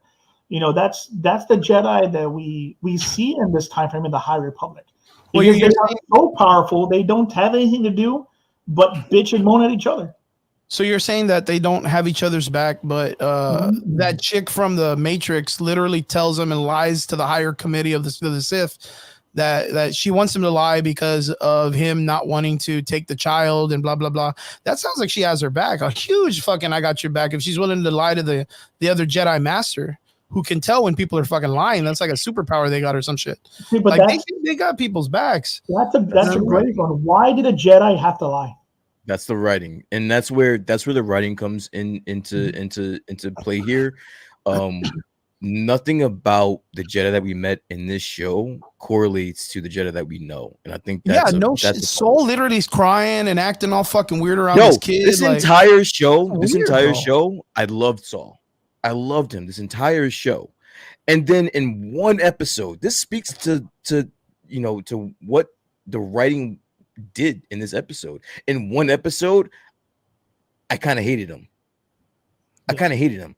Yep. Nothing about his actions were not only one indicative of a Jedi, and then two indicative of how he was the entire show. Like in one episode that again shouldn't have been a fucking episode, so you kind of wasted that.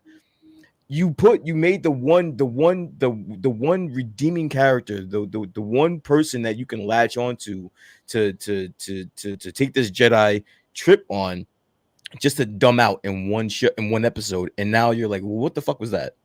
So what was it? You wanted a Padawan so bad that you cried. That he cried about it. You basically climbed a mountain twice. Yeah, and then killed an entire witch community, which, going back to our conversation, just wanted to be fucking left alone.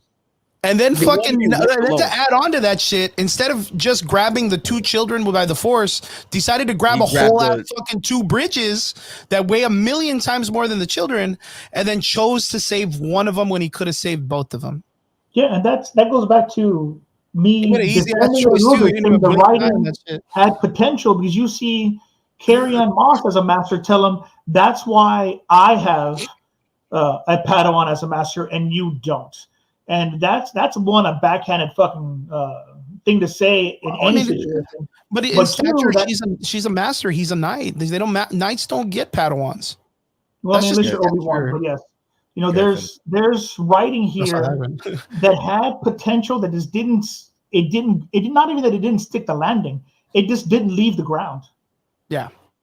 100%. I don't care. I don't care what anyone thought about any of these characters coming into that 7th episode, by the end of that 7th episode, it was almost guaranteed you were going to think of them differently. Carrie Ann, like the Carrie Ann Moss, like I thought she was such a badass before this episode, and then in one episode, you showed me that she has no No control. control. She has no control over her squad. She has no control over her Padawan. Nothing, man. She goes and takes the Wookiee out from being, in this hypnotized state, and then kills she kills the other witches by doing that, which I don't understand if you're a Jedi why you would do that or how you could do that. Yeah. It just didn't make any sense to me. Like you basically killed any character development you have been working towards. You killed all that in one episode, which is that's kind of spectacular if you think about it, bro. That's a talent to do that shit, bro. And that's what I'm telling. Like there's tidbits of lore that if they would just lean into it, it would have made it better for me. Like killing all the witches in one shot is a Jedi tactic used to fight the witches of Dathomir, because they all use the power of one. They all connect their consciousness together to make more power. Hive mind. So right? Yeah. So if you kill the hive mind, you end them all. You clear the ground, and that's what happens there. And to see it was like, oh shit, that's cool, but they didn't explain nothing. It just looks like somehow they MacGuffined something and they're all dead. And it didn't give us anything. Was it the reason because the Wookiee's stronger? Because she did it with Torben, like without even, she was able to do that shit to Torben or whatever his name is, and still have a coherent conversation without using her fucking powers, and was able to fuck that dude's whole world up. Great point. Was it the fact that the whole squad needed to come in because that dude's a Wookiee and he's physically strong? Because I don't get that, because he's dumb as fuck. Because he just speaks and grunts and whatever. He's got thumbs, bro. Like that's really all he's got. Like, I don't know, man. It doesn't make any sense. No one intervened with the Torben trans. Nobody knew what was going on. She was still active. Like, but we were talking about it in intervening and trying to stop it from happening. So that didn't happen with the first time. But I just want to understand how, as a Jedi Knight, if you're able to take someone out of a trance, you have to kill the host. You have to kill the people that are doing it. That to me is some deep cut shit that's some sweaty shit that I don't know about. And so when I see it on TV, I am confused. I've never seen that. With Brian, like they didn't give us what we needed to understand what was happening. Yeah. Like I understand the writing style of, show don't tell, but here we needed to get told a little bit. There had to have been some type of explanation what the hell was going on. Like the Wookiee master, the Wookiee knights, being harder to get out of a trance would make sense if they explained to you what Wookiee rage does and why, even though they took the lightsaber away from him, he was able to rock their shit because he's a Wookiee. Wookiees get mad. He put in work. Yeah. Yeah, and Han Solo said it best. You better let him win because he's ripped somebody's arm off. Wookiees are known for that anger. I mean, even in the comic books, Chewbacca died in the comics by flipping off a moon crashing on a planet and trying to catch that bitch. Like that's some anger. Han had to watch his friend die because he was bench pressing a damn moon, and that's some shit. That's some gangster shit right there. If we'd gotten that information here, it would have been a far better episode. But we didn't. We got, I don't know. Brian knows that I am forever optimistic with Star Wars, but I'm horrified at what this last episode is going to give us. Because I don't think they're going to give us anything. It's just going to fade away. It's not the fact that they're not going to give us anything. I think they're going to try to throw everything at us because I think I said it either in the last episode of the show or the one before that. There's a lot going on here. These episodes are only 30 minutes, dude. Yeah. You're going to try to wrap all these loose ends that we have right now in 30 minutes. That's going to be tough for anybody to do. So I'm not holding out hope for this episode. Maybe I was right last episode saying that, they were predicting this being another season, which is the reason why they're going at the places they're going. I don't know, but I just know that this last episode was a complete letdown, and now I don't have any faith of anything going into this last episode.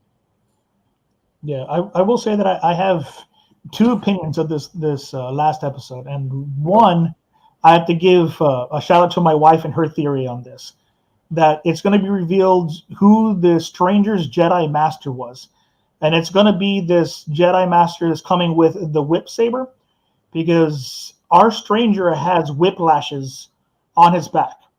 So I think this woman abused him as a Padawan, and he wasn't going to take it anymore. That she was just mean as shit and hurt him to the point to where he became what he became.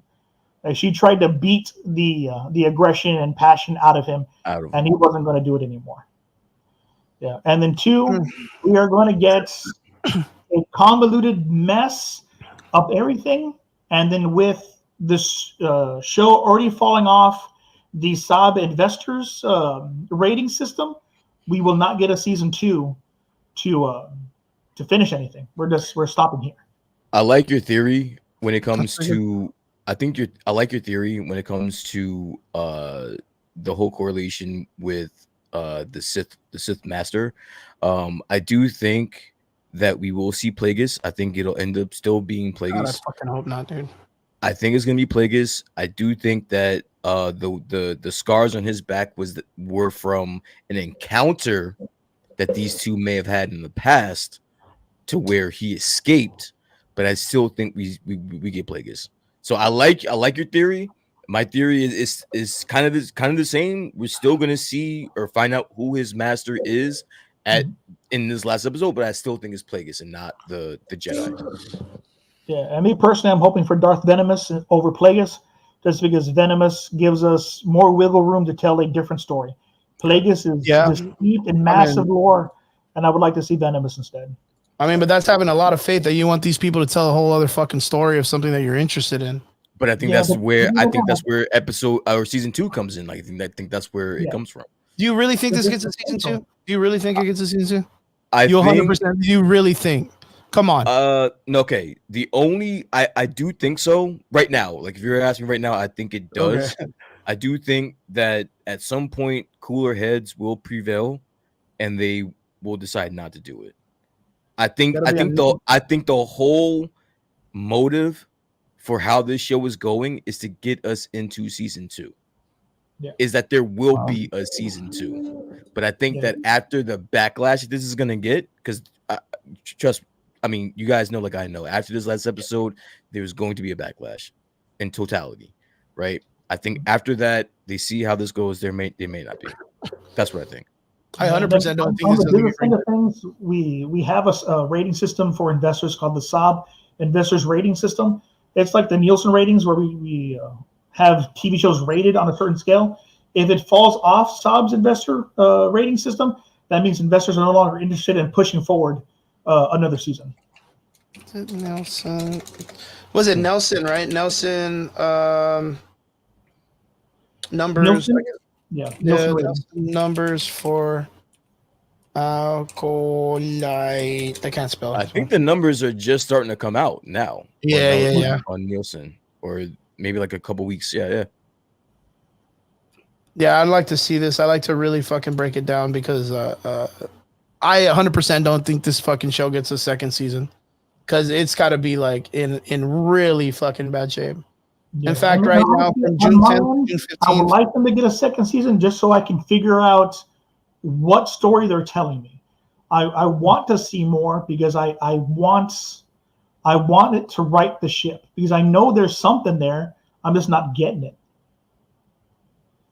I mean, I don't know what to tell you guys. I mean, I get it that you guys were really digging the show from the beginning for some reason, but like at the end, literally episode 7, when they need to be like fucking buckled down, shoes on the ground, telling you exactly what this shit's about.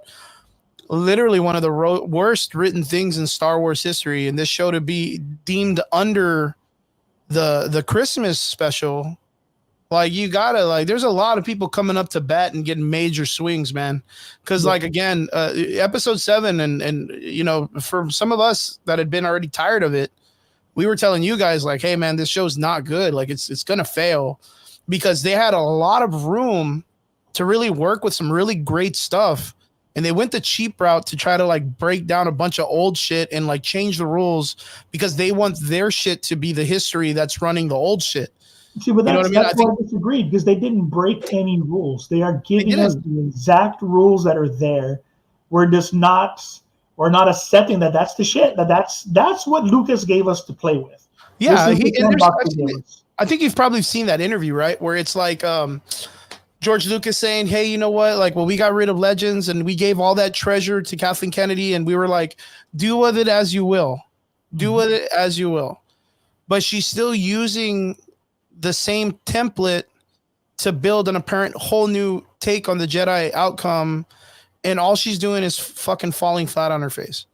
Like 100% she's falling flat. That's our fault as fans for being toxic. How can we want the same shit but want new shit? Like I can't go out and say, you know what, I love my wife, but let me get a new one too. Like that doesn't work. I don't really think anybody. I'm one of those people. You could put me as a toxic fan base person, and the only thing I ever wanted was a definitive end to the Skywalker saga.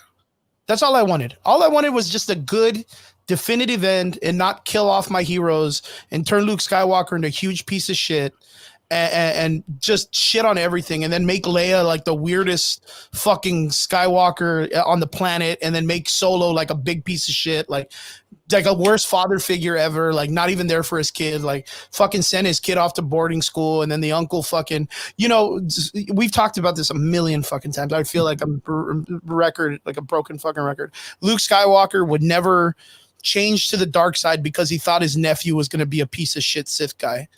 And they made him into a whole ass, like he was willing to just go against every fucking moral, knowing that he stood in front of Anakin as Darth Vader in the end, the most biggest, craziest dark side user ever, like in history of what the story's about. This isn't the Luke Skywalker story. This is the Anakin story. And all of this stuff, like I'm not expecting something new from 100 years in the past. I'm expecting something more rugged. I'm expecting something more older. I even told Brian, like, I wanted some wires sticking out of the lightsabers. I wanted some fucking more steampunkish because I wanted to feel a little bit more ancient. 100 years in the past, you look at us. The problem with the perception of ancient times and the reality of Star Wars lore. In the past, in Star Wars, things were more advanced. Well, even in another galaxy. Yeah, even in another galaxy, their reality isn't our reality. But witches, a coven, you know, all this shit's going to be there, though. Like that factor of everything else. A Jedi, we don't have Jedis in our world. You know what I mean? Sith, we don't have that. Those are brand new made up words in our universe. But witches are there, though. Witches in our universe. We got fucking witches, too. You know what I mean? We got covens all over the place. They fucking meet up at Peter Piper on the weekends or whatever. And they fucking talk about nature or whatever. We got that shit. We got real bitches like that down here. You know what I mean? But like... again, they could have changed that format and given us something different. I mean, we have the witches of Dathomir, right? We still have that. That's lore from Ahsoka. You know, we're cool with that. And they were okay. Like they weren't great, but we were kind of expecting it because of Rebels and shit. This was the opportunity for them to do something completely different, which I kind of felt that they did, but they fucking like, these witches are weird, man. They're like weird. Like, I don't know, man. I didn't feel it. I didn't feel it. And I don't know, like now that you guys got the perspective that you did, yeah, Coven goes to Denny's because pancakes, LOL. Yeah, you see? They know what witches are. See, we know what witches are. It's not nothing new. But like now that you've seen episode 7, did it make you guys realize and go back and be like, man, this show's been hard, man. Like it's been hard. Like you literally were like the MVPs coming up to bat every week. And a lot of us were already like, this show's hard to watch, man. Like this show's hard to watch. Like I even told Brian I was checked out episode 3. Episode 3. Yeah. So I was basically having to carry the fucking the recaps at that point. But like I get it. No, I mean I get it. I get it. It's not like I was turning a blind eye to the obvious letdowns or just critiques because like I've never written anything. Like I've never written anything. But being that I've never written anything, for me to call something bad is kind of still, it's kind of bad. It's a dick move. Yeah, it's like I get where you guys are going. You just aren't executing, and it's obvious. Listen, I don't mind if you fail executing as long as it's kind of like masked or you got to reach to get there. But like, there's no reaching here. There's just bad writing. Like, there's just no getting around it. It's bad writing. Like Michael Betancourt said, that of course, there has been some some consultations about the lore, because obviously I don't think she knew the lore to this depth. She had some help in this. She just didn't know how to execute it and tell her story at the same time. That was the trick, and she didn't execute. I think that's all that it was. You can just chalk it up to that. The witches, although you might scoff at it, Chris, I think that might be one of the more intriguing elements of this story. They just weren't able to flush it out in 8 episodes. I'm never a fan of these 8-episode models if you can't tell the fucking story in 8 episodes. Like, that doesn't make sense to me. It's not conducive to what you're trying to do. If you're going to introduce this rogue exiled witch coven, all right, well, then tell me more about them. Make it a 20-episode season. Who's going to give a fuck at that point? And I have to agree with Brian. The witches, for me, had potential, because it's not that they were just a different aspect of the Force. They introduced culture. Exactly. They introduced a whole culture that we knew nothing about. And they had beliefs and myths and superstitions of the Jedi. We know nothing about Jedi or the boogeyman that comes steal our children and take them away. That was an argument. That was an argument that you and I got into, Chris, because you were talking about, because I asked, who the fuck are I'm with the witches. Who the fuck are the Jedi? And you were saying, well, they represent this, and they're doing this, and they're doing that. I'm like, well, I don't give a fuck about none of that shit. Who are they? Why are they on that planet messing with these witches? They're Charles Xavier. Like, they're literally Charles Xavier in the mutant qualifications.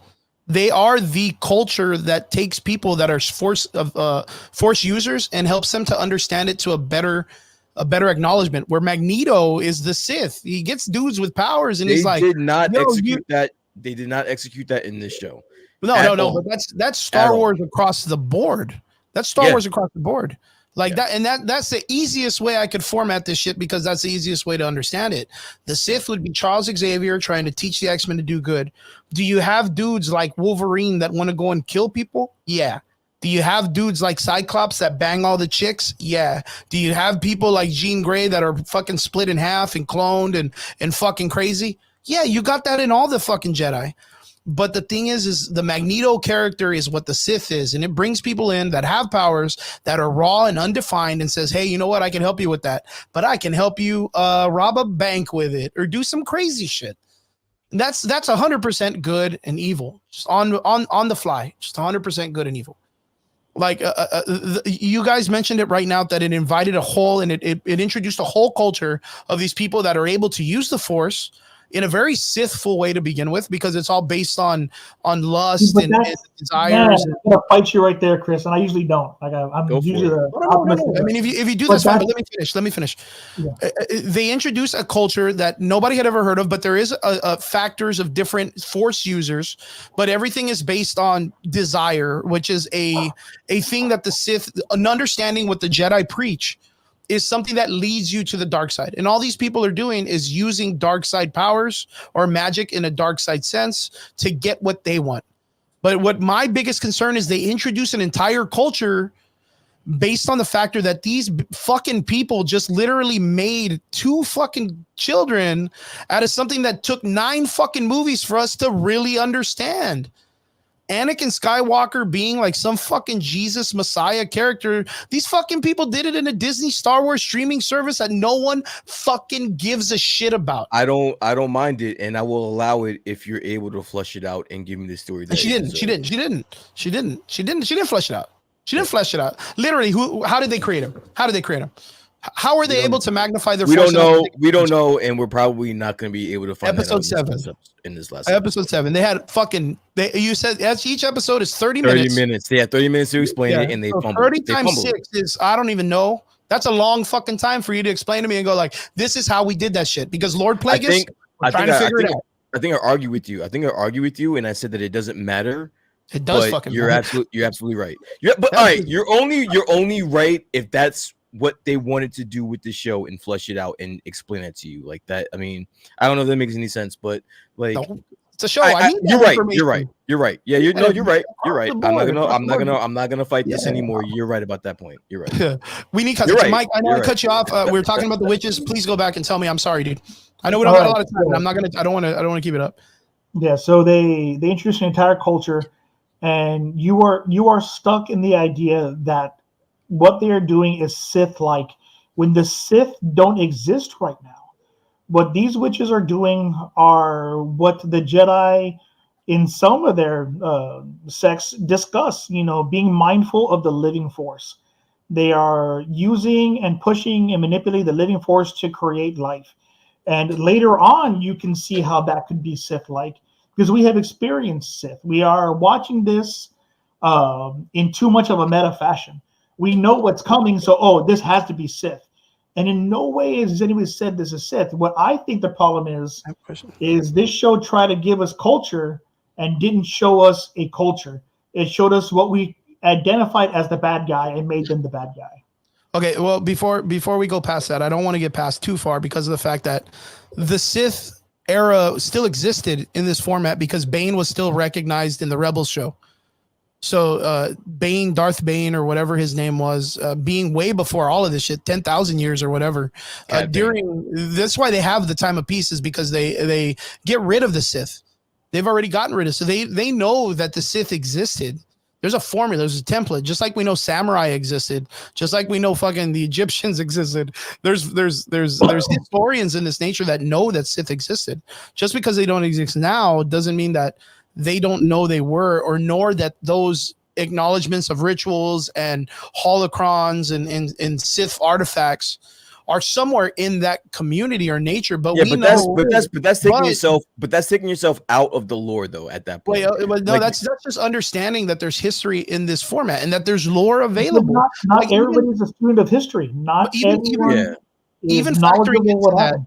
The reason Out of why the three of us, if we walked into a room and met an average Joe, and this person had no idea that samurai were around towards the end and beginning of World War I, would they believe us? Probably not. We could show them pictures where they're doctored, they're fake. I don't believe. There's a disconnect between history and the way people consume things, and we can go on freaking all night about this. But I think at this point, poor Brian needs to get to bed, or at least get his dream. No. Honestly, I don't mind it. I don't mind it because this is something that I wanted. It's a good conversation. Good conversation. I'm sorry I cut off Chris. Chris, go ahead, finish. I'm sorry, bro.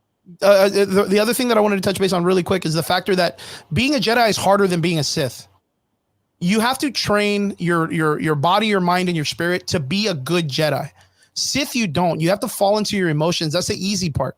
You deal with that. So like having these people deal with rituals and all this stuff throughout history and the Star Wars knowledge was them doing dark side stuff because it's the easier part to get into. The Jedi part was understanding that no emotions, no nothing makes a person that can use the light side of the Force the harder part. That's like the basic, that's like the Ryu and Akuma story. That's where like Ryu doesn't just fall into the dark side. He learns to train and train his mind and his spirit. And that's what keeps him like stronger than the dark side, because he's able to use the good better, the purified of it. Which is a fine story if that's what we were seeing from the Jedi here. But again, they wrote the Jedi such horribly. They wrote every one of these Jedis horribly. I don't think they wrote them horribly. It's just the fact of what you just said, Chris. From what we know of the Jedi, you're not supposed to have any emotion. Yeah. All I saw is emotion. In every Jedi in this show is fucking emotion. Now one of them. Now, again, this goes back to the idea of us needing context, more context. And what I was going to say is, if you haven't seen it, there's been an interview that got released by Leslie Headley, being interviewed by, I had just posted Variety? It, didn't I? Yeah, no, the Variety one was one of them, and like one more something, another chick. And in that, she gives a huge amount of detail on what she was going for. And the thing is the planet that they're on is like a magnification of power. That's where the witches were able to do a lot of their stuff and then create the children and splitting the soul and doing all this stuff, because that planet was like the Kyber crystals, or like the Kyber crystals for the Jedi. It called these people of users, like Force users, to this planet. And once they got there, they were able to utilize it and more. But the problem with that kind of mentality is then the Jedis would be fucking supermen. They would go in there and they would be fucking astronomically strong compared to the witches. That's what the Jedi do. And that's, I like what Elizabeth said in the chat. The whole idea of history being written by the victor. That's what we're seeing here. I explained the idea of what the Divergence is and how an entire planet holds that power. Jedi went to these planets to set up temples. Went to proselytize and bring their religion to these people. They were invading colonizers to a lot of these cultures. Yeah. And we don't know that history because the Jedi got rid of the Sith. And we do know that history because we have is the Jedi and Sith war in the comics. I remember there's an issue where they're on a ship, and there's these really beautiful stingray-esque aliens flying in the sky, and a Jedi gets a bowcaster, Chewbacca's weapon, and he shoots this stingray out of the air. And he's like, "Hey, why'd you do that?" "Oh, I'm bored and I wanted to." That's not a Jedi action. That's more equated to Sith. But do we get those tales? No, because the Jedi are giving you the history that fits their narrative better. And I think that could have been a great story here, but it was so disjointed that we didn't get it. And we got little tidbits of it, especially with, the Jedi are the boogeyman to steal children. Oh, the Jedi are killing people and not telling you. The Jedi are lying to each other, and we don't realize it. There's pieces here that they just didn't give me. Expound. Yeah, but it's not a Gestapo though. It's not a Gestapo with the way the Jedis do it. They don't just show up and be like, "Yo, that kid's got some M crystals in him. Fuck him, take him," and then punch them about the parent in the mouth and run off. They only do it with responsibility, and it's even shown here where Carrie Ann Moss, right? Is that her? Carrie Ann Moss or Carrie? Yeah, Carrie Ann Moss tells the head witch, she's like, "Hey, we would like to test your child on your behalf. Like, we need your permission. We're not about to come in and steal kids." That's not what they're doing. And that's not even what Qui-Gon Jinn did. He fucking paid that dude. Paid the little Jewish guy. Paid the little Jewish bug. He didn't take that kid. And he was a slave at that time. The motherfucker would have been doing the Lord's work. Poor Guado, the Jewish guy. Poor Guado with his little nose and be like, "Your Jedi tricks don't work on me. Fuck you, you fucking piece of shit." Like, he just goes all Jewish on him and shit. "Fuck you, you fucking jabroni and shit." I like how Guado went extremely Tony Soprano real quick. Just straight soprano, dude. You saw him. I mean, you know what he was like. But, in Qui-Gon, that was some racist ass shit, by the way. That was straight like it was. It really was. Baby. There's no point that any of us, when we were younger and we saw the prequels, where we would not have been mad if Qui-Gon would have killed that dude and saved his mom and Anakin. There's none of you. None of you would have been like, "Nah, fuck that. That's messed up." You would have been like, "Nah, fuck that. He's slaving a kid." And then he's going to get some fucking Padme action later on, fucking pedophile work and shit. But like, past that, we would have not have been bad. None of you. And I'll call that shit right now. And I didn't know you guys that far in the past. You guys would not have been mad if Qui-Gon would have cut that guy down and saved his mom and Anakin. You probably felt like shit when you realized Qui-Gon left his mom behind to be a slave. You were probably like, "Why'd you do that? Why didn't you fucking pull her out of this shit?" And you were like, "Nah, that's her lifestyle. It's good." Qui-Gon's like, "No, it's cool, man. That's what she did. That's what she does. It's her 8 to 5. It's like, "No, bitch, she's a slave. Like, you're supposed to save people." You know what I mean? And even with that, he still asked for permission to take Anakin. Still asked for permission. See, but you know what I mean? Like, they ask though. That's not them being Gestapo. You are touching the problem I have with the show. The story that you are accepting is that Qui-Gon should be a hero 100% because he's a Jedi. Because you expect the Jedi to do that. It's not a fucking hero. That dude's just like, that guy's the Big Balboski of the Star Wars universe, bro. But that's the narrative that's being spouted. That the Jedi are the good guys. But they're doing shit like that. And in the past was worse. There's a reason they are considered boogeymen. There's a reason they are looked at the actual Sith race. Yeah, they killed the entire Sith race. You know what I mean? They killed an entire race of people that were born actual Siths. Like, you know what I mean? Like from the actual planet or whatever they're fucking from. Like, see, this is the stuff that Brian and I keep going back and forth with. If they had given us more of that, I would be more accepting of where the story currently is because So they you already agree? fleshed out more. So If with these you guys, damn episodes were 50 minutes, I think I'd be okay because there'd just be a little more time. so when you guys said I'm nuts because I want references based on what we already had and acknowledged, like that's all I'm asking for from these people. Like, use the fucking material we got and make us a good fucking show. Do you guys remember fucking? And tell me it's not one of those fucking like the what is it called when the world changed? A Mandingo effect or what's that shit called? Mandela effect. Yeah, Mandingo now, not A Mandingo. Mandingo effect is something Every way week, different, Chris. look at Brian. You're He doing knows each other's buddy. he You better knows be I careful do there. that shit every week. I always fuck up some word and I do it on purpose. Yeah. Mandela Brian effect. maybe enough drinks in to I do it get himself every laughing week. on that Man. one, yeah. I'll fuck up an actor's name or something. Brian just doesn't even stand, bro. Free No, Mandingo. no, Straight up, Blue Thumper. a Mandingo effect. I don't know. I had to do it, man. I had to make you guys laugh.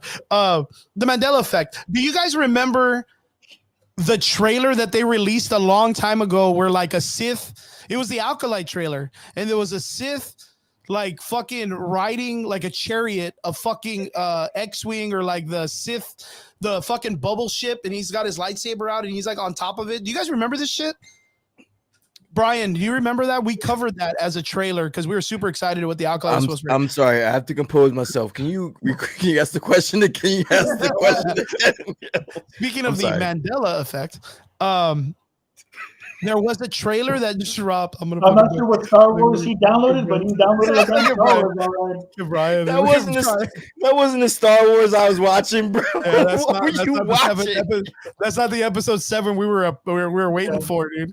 That was funny. Episode 69, the Mandingo effect featuring at this point. There was a trailer that had dropped a couple of years ago when they acknowledged that they were going to make a show called The Acolyte, and there was a Sith standing on top of like a spaceship. In that was a fan made thing. I remember what you're talking about. Man, this is that was a way fan made thing. And not only, but if you really think about it, it was the Knights of Ren trailer. Remember that? Yeah, that was dope, dude. It was a Knights of Ren trailer that looked something similar to the kind of shit that we're getting now. And I think that might have been, I mean, if you think about it, that might have been kind of like the Deadpool similar kind of thing where they like just kind of drop some shit. Look, all I'm saying is they had an opportunity to really make some shit work. And this person decided to run their own game, their own message, their own shit. And here we are, second to the last episode. People that were standing on business for this show and holding accountability for their actions are now falling off because they feel that this show did not respect them enough. I'll consider and I'll fucking stand on business. I'll say I'm one of the toxic fan base. I'll fucking straight call this shit out every day.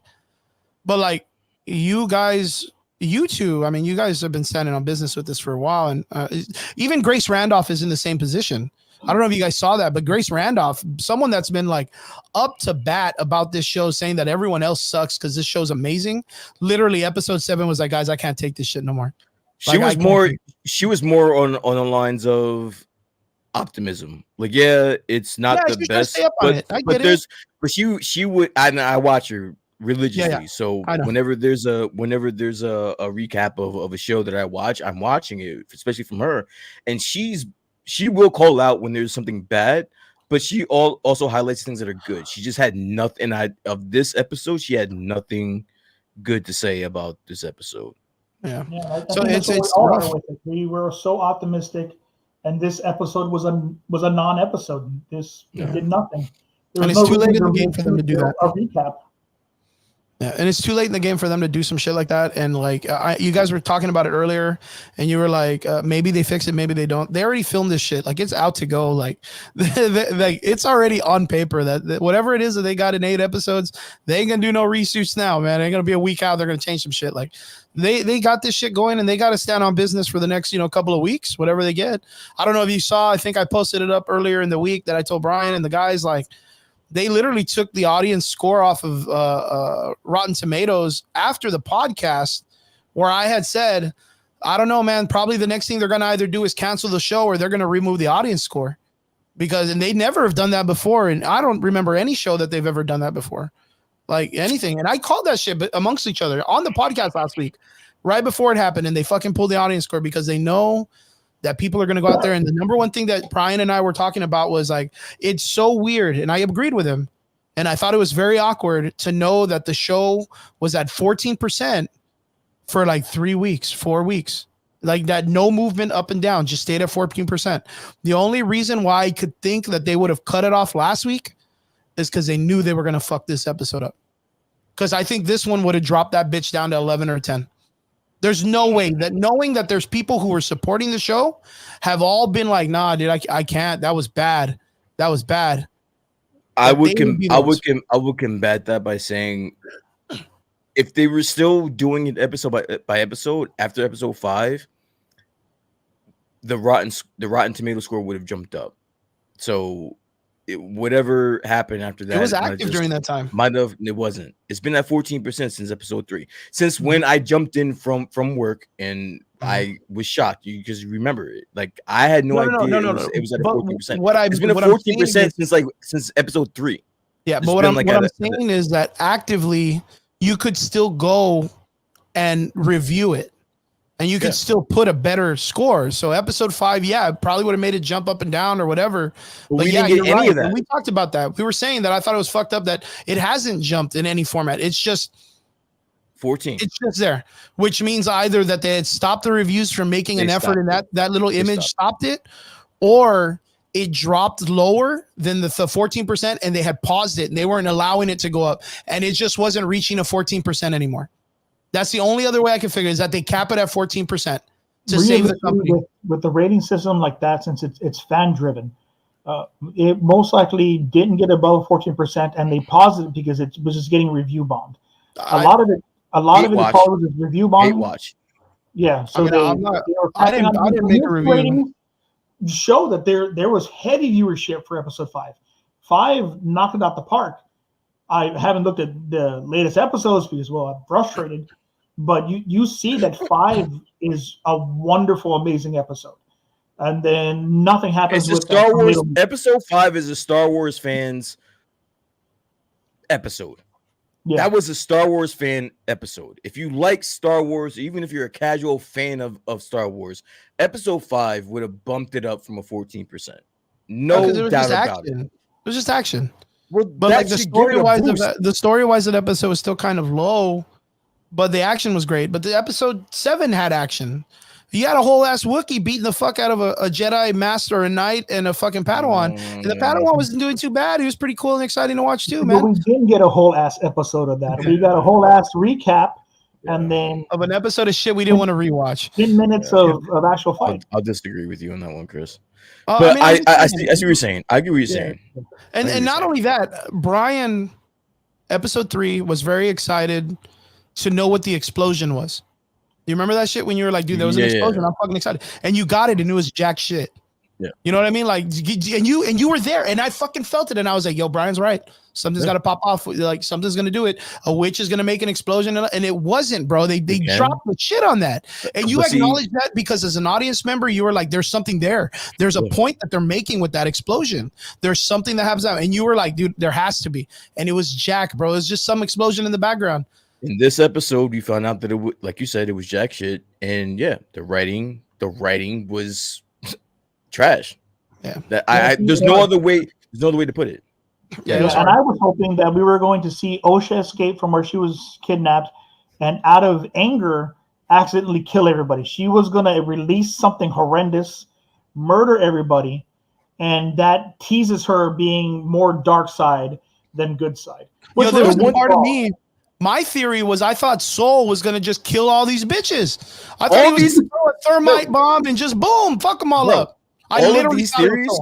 All of these theories that we're coming up with right now, just off better idea than what they gave us. Better than what we fucking got, bro.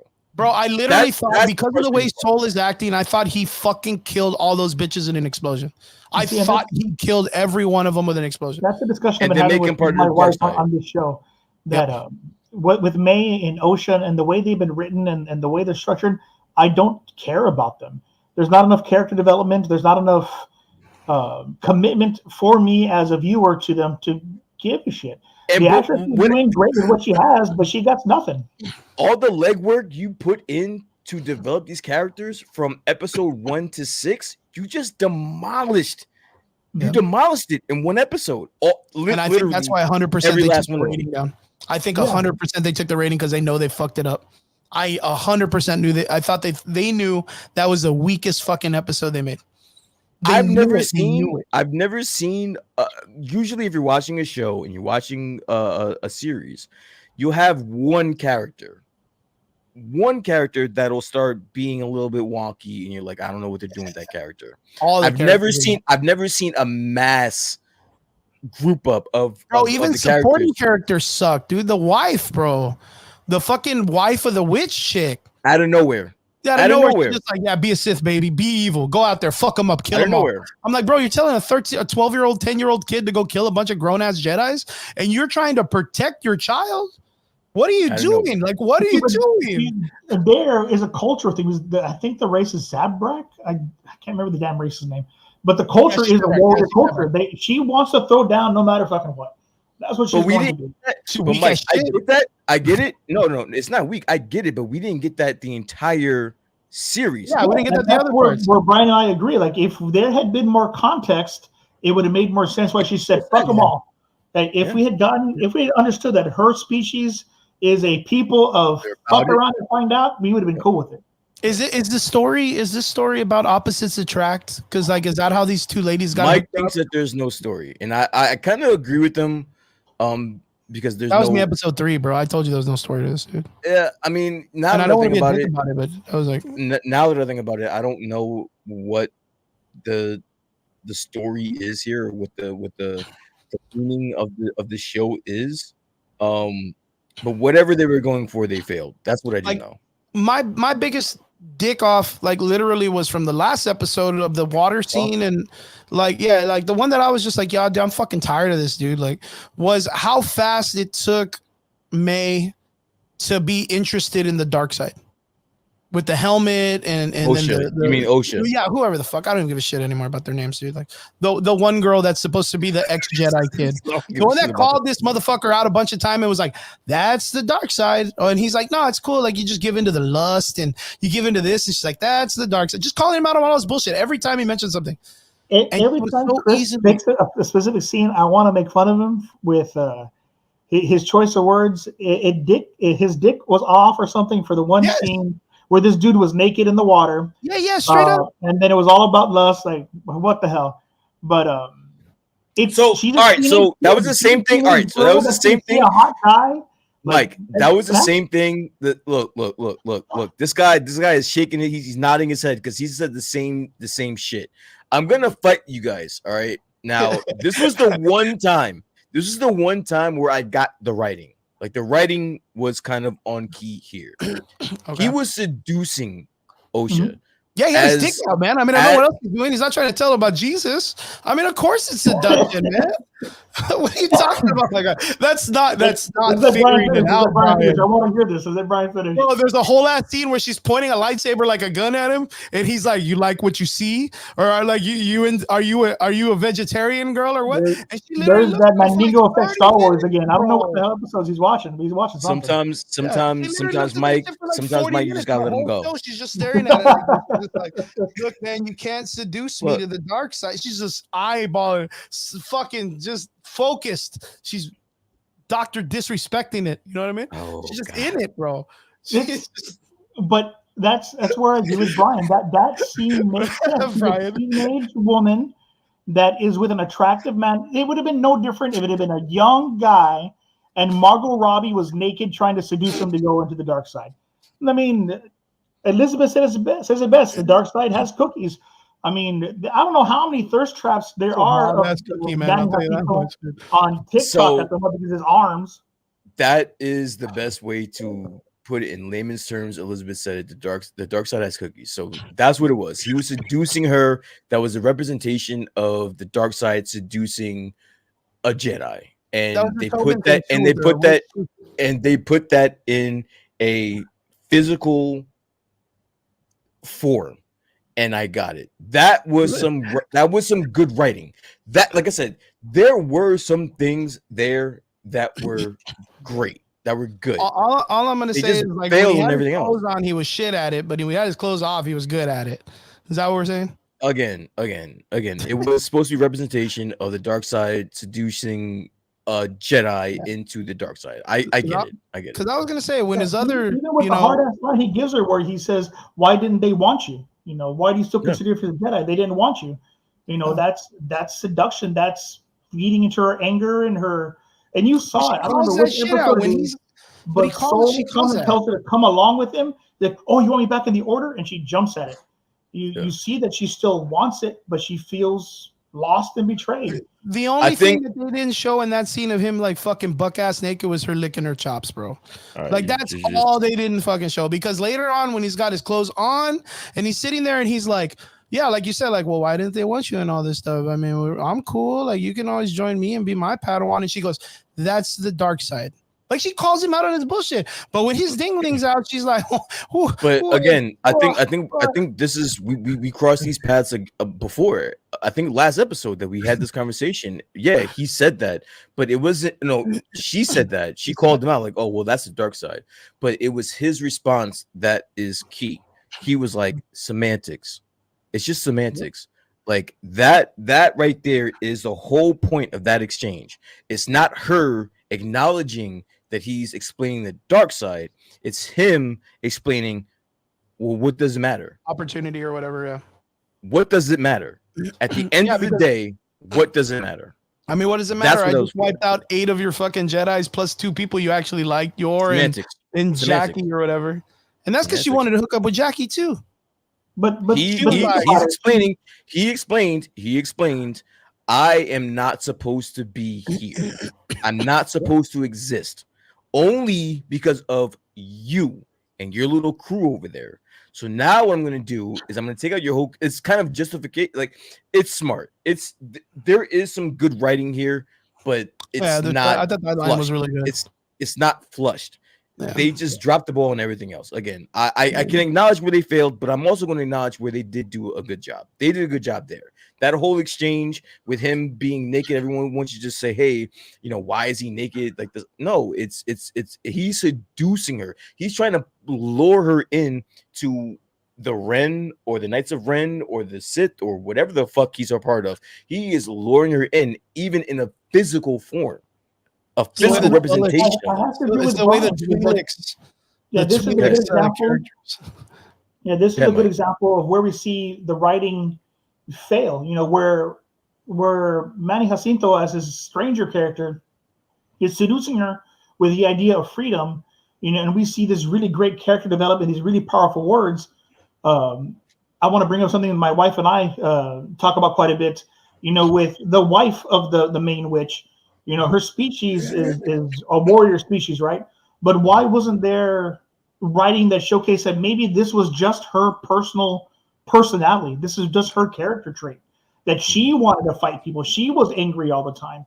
You know, we don't get to see things like that. But then with the stranger, we got so much of those amazing moments that the rest of the story didn't land it. And that's where Brian and I have been going back and forth with this. Like there's some good here, but we didn't get enough of it to give us the full context of whatever story is supposed to exist here.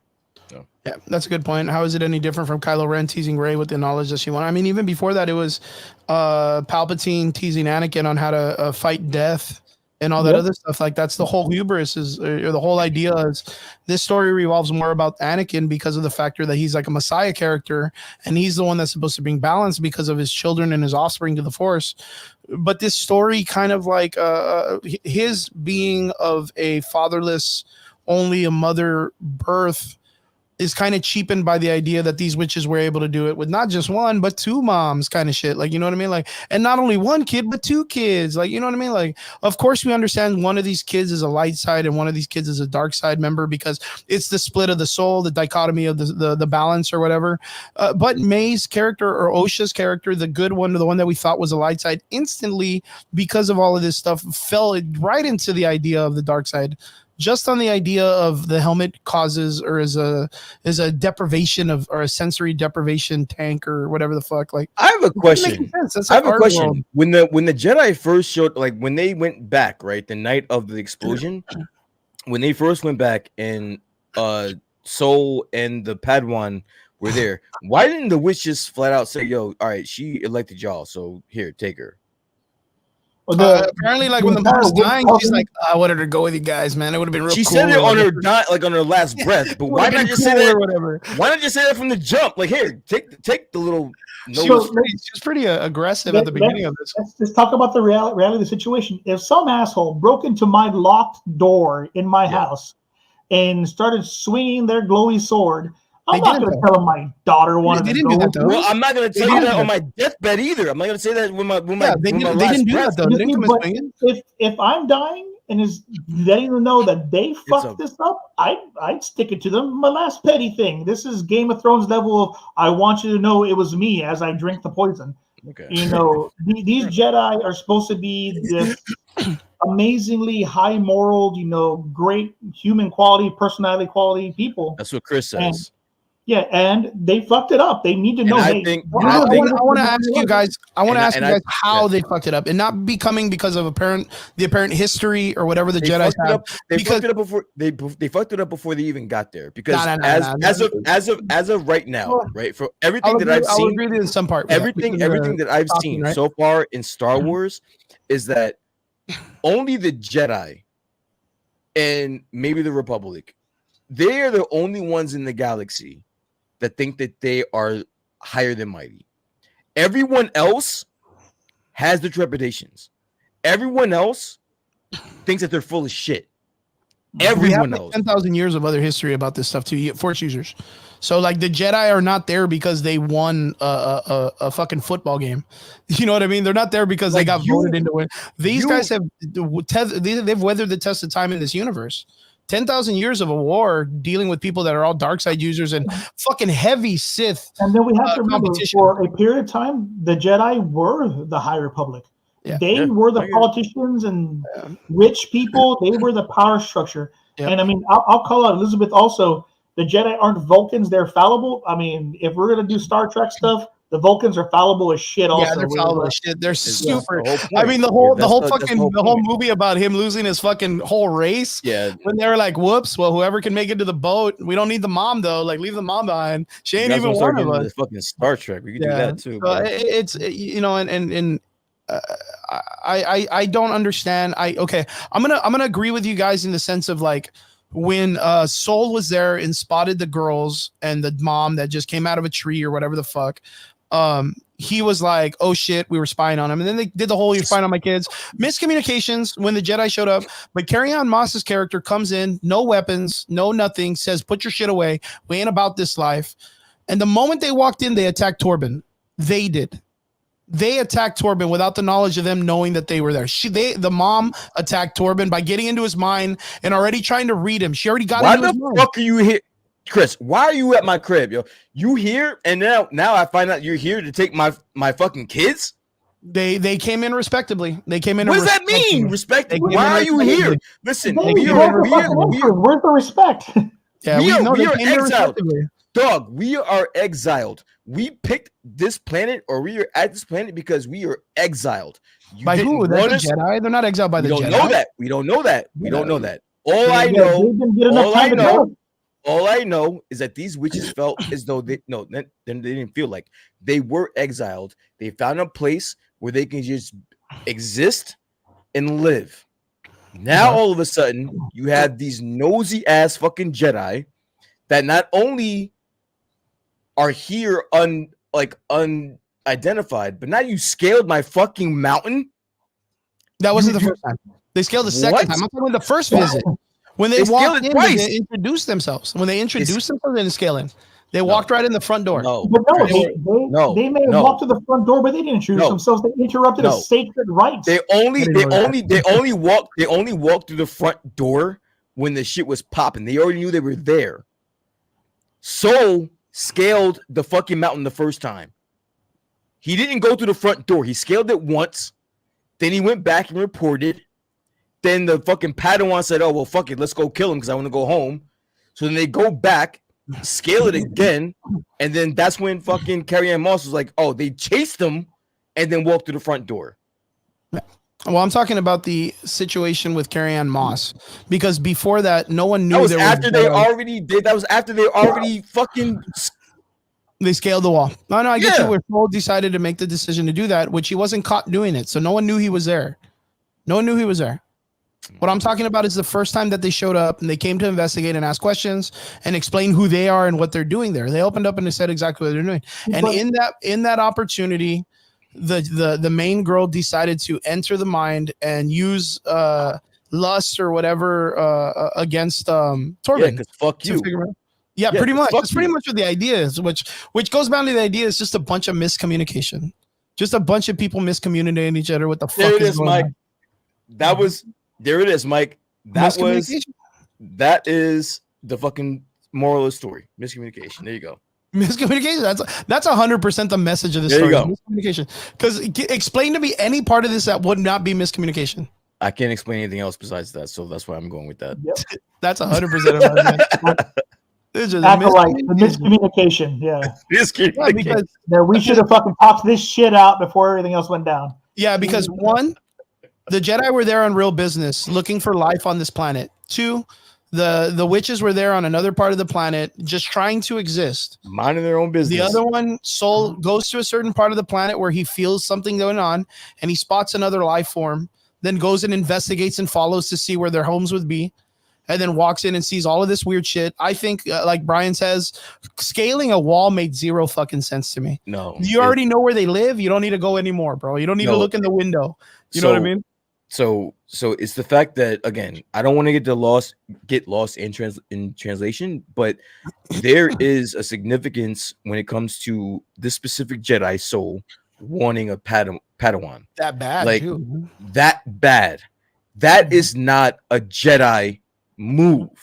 No, bro. And it's not explained. It's not a Jedi move. And the Mary Sue is the podcast that she's on. And in the Mary Sue podcast, she explains that the reason why he acts that way is because of the fact that the planet is a divergence and it's making these people feel like lusted for power. So the dark side is really strong. And that's what she's saying in a podcast, not a part of the show, which is equivalent to when they fucked up the last movies. They wrote books that were like, hey, remember that part we missed out? This is what it's about. Thank God you bought the 25th anniversary of the fucking Star Wars books. That's asking a lot of your viewer to accept. That's asking a lot. My dumb ass will go read it, but nobody else. It's a podcast. That one's I mean, you're gonna buy it because it's the 25th anniversary or whatever the fuck. You're a fan. You know what I mean? And then you'll be like, whoa, but did you know this? And be like, no, because they didn't explain that to me when it was important.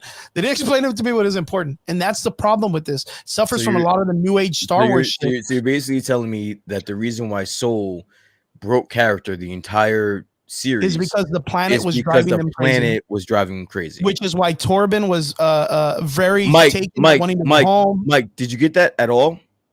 No, they didn't give us that at all. I didn't get that at all either, man. Realistically, with the lore that I know, I mean, is it possible? Yeah, I mean, the Force could do it, but you would have to be already mildly nuts to begin with for the Force to do that to you. Yeah, and we would have needed that context. The only way that I would signify that or symbolize that to something in history or in Star Wars lore was the hole that they're worshiping is equivalent to the hole that was on the island that Luke Skywalker was on, that Rey got tempted into the dark side. Yeah. That's the only thing that I would kind of like, hey, maybe I could correlate this if I cared enough, is that the hole that they're worshiping is part of the divergence, and it's where the dark side energy is feeding from.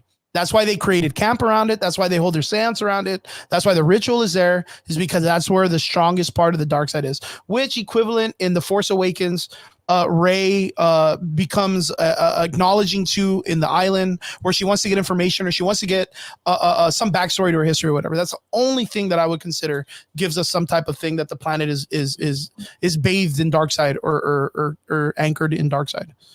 Mike, it's already reaching 11 o'clock. Brian, right now it's midnight. I know it's late for him, and I don't want to keep him any longer.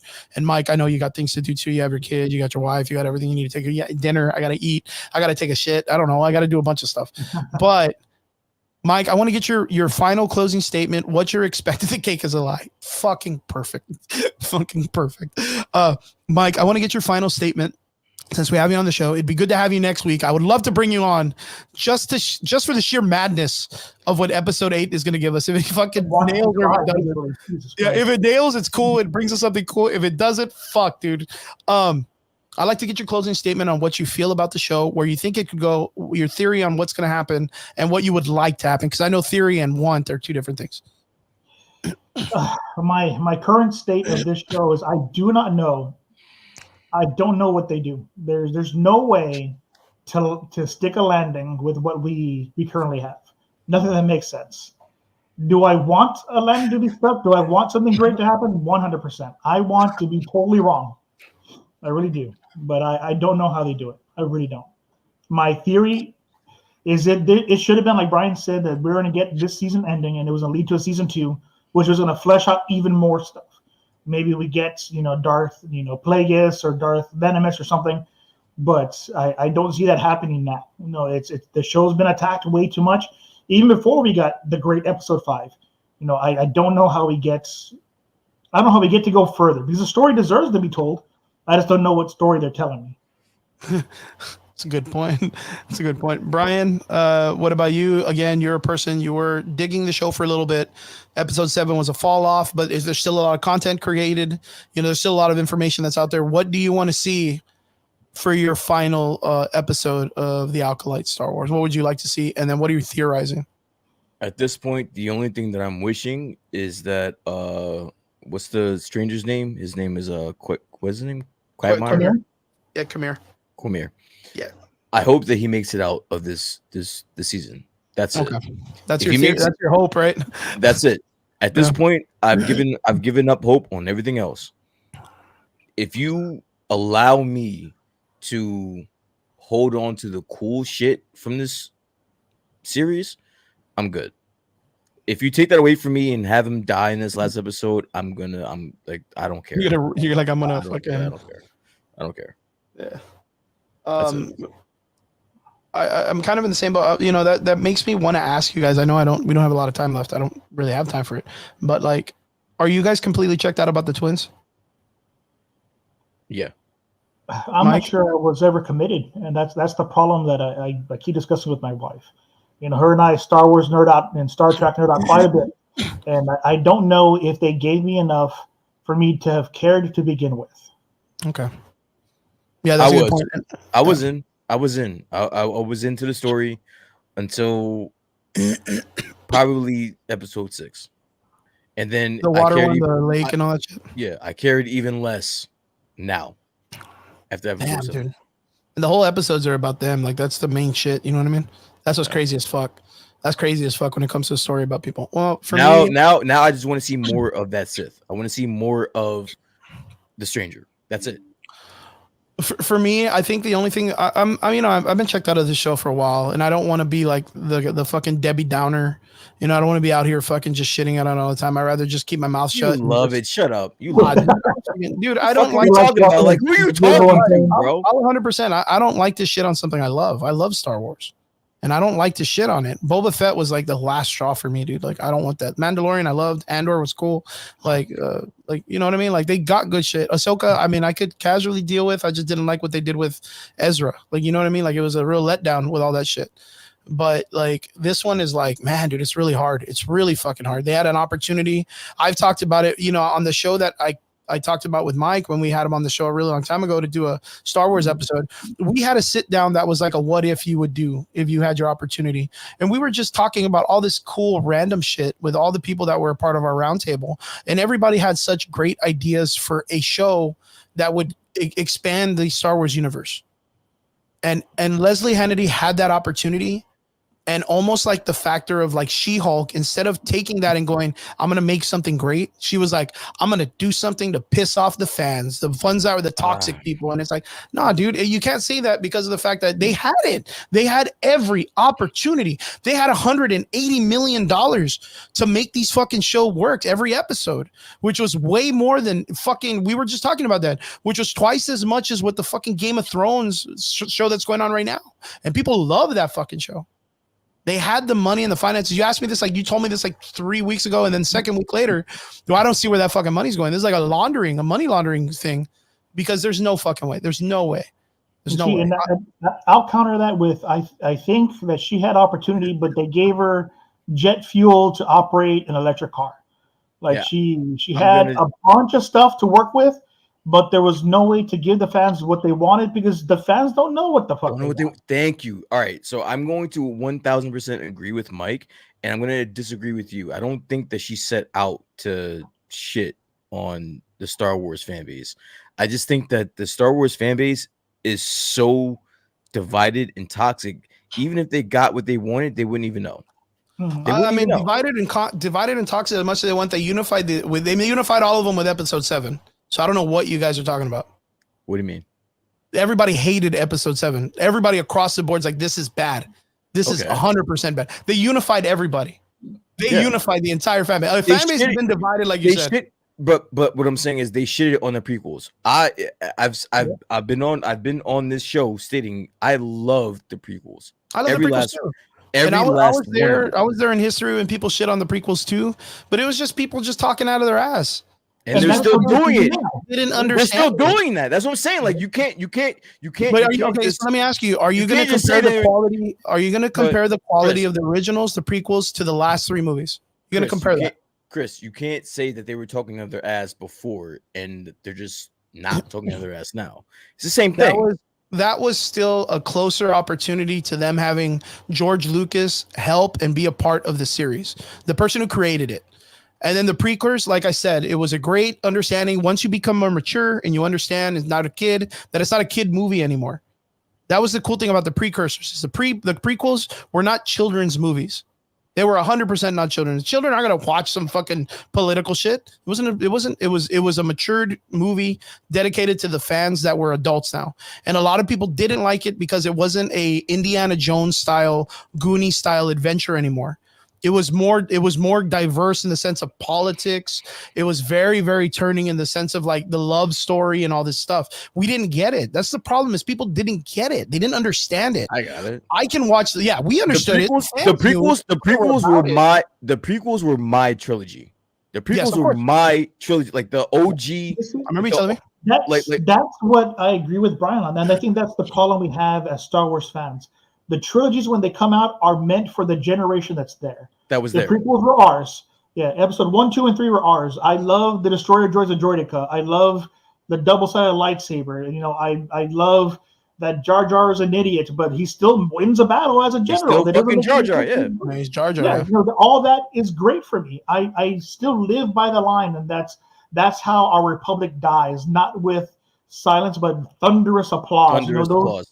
Yeah, those are moments in my mind. And then the new trilogy that came out with Rey and everyone, they're my sons. That's somebody else's trilogy, that's bro. my sons, and I get to see him light up when the X-Wing flies out, and he's like, Daddy, the Millennium Falcon's your favorite, and they found it, and they fly it, and that's all important to him. I mean, I have gripes with the new trilogy, true, yeah, but it's somebody else's trilogy. The same way the ones in the 70s that came out, it was somebody else's.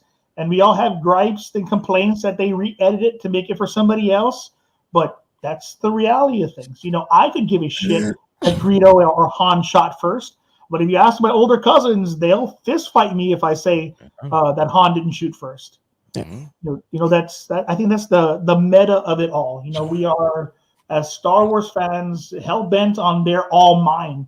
And fuck that. No, they are not. Did your uncles that fist fight, did they like the prequels? Did they like the prequels? No, I'm asking a serious question. Did they like the prequels? No, my older generation, the older cousins didn't like them. They hated it. Did they like them? Did they like them in later times, like in the recent times, or like a couple years later? No shit on Jar Jar being a stupid character. That the Gungan boss Nash should never have had a frog-like sound. That's, you know, why is Anakin bitching about sand when he's from a planet of sand? It's like, well, fuck. If I lived in the desert, I'd hate sand too. I live in the valley, and I'm tired of sweating because I'm walking through jello. You know, it's just what it is. You know, older generations wanted one thing. They liked their miniatures and that style of Star Wars. We got the prequels, and we loved that stuff because we got to see droids do things. I got to see R2-D2 be a battle mech and burn the shit out of other droids, and that was awesome. It cemented that R2 was my favorite droid from that point on. And then the newer generations have a female protagonist that's a badass pilot, and she's a mechanic, and she does all these things because the generation needed that here now. It is not for us. Yeah, it's a small gap fuckers that are between, complaining about it. it's a small gap between you guys and I when it comes to age. But I was more of the original Star Wars.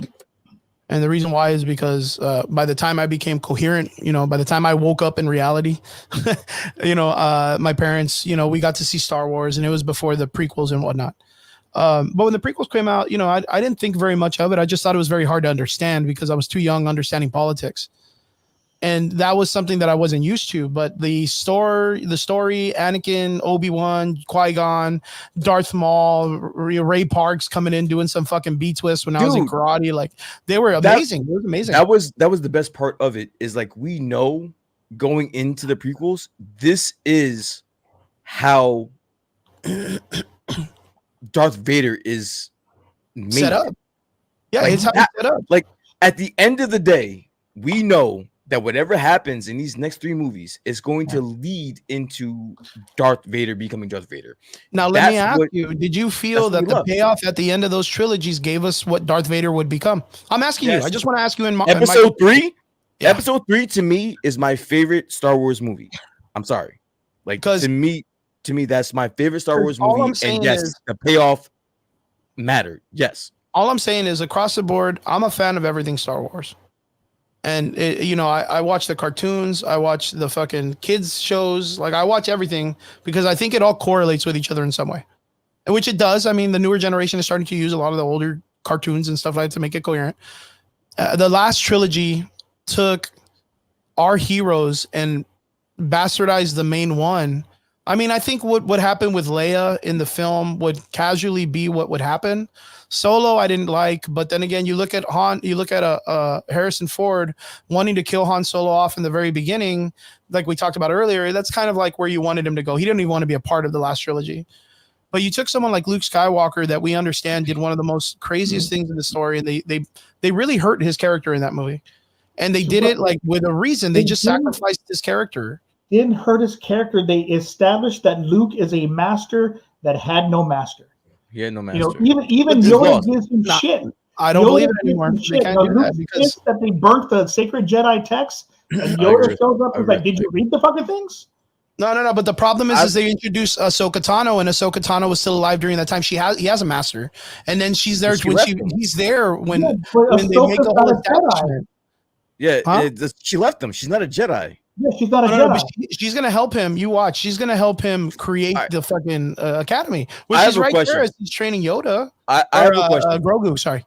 I have a question. I just said that episode 3 was my favorite. Yes. Star Wars movie, and you guys didn't even bat an eye, which was fucking awesome.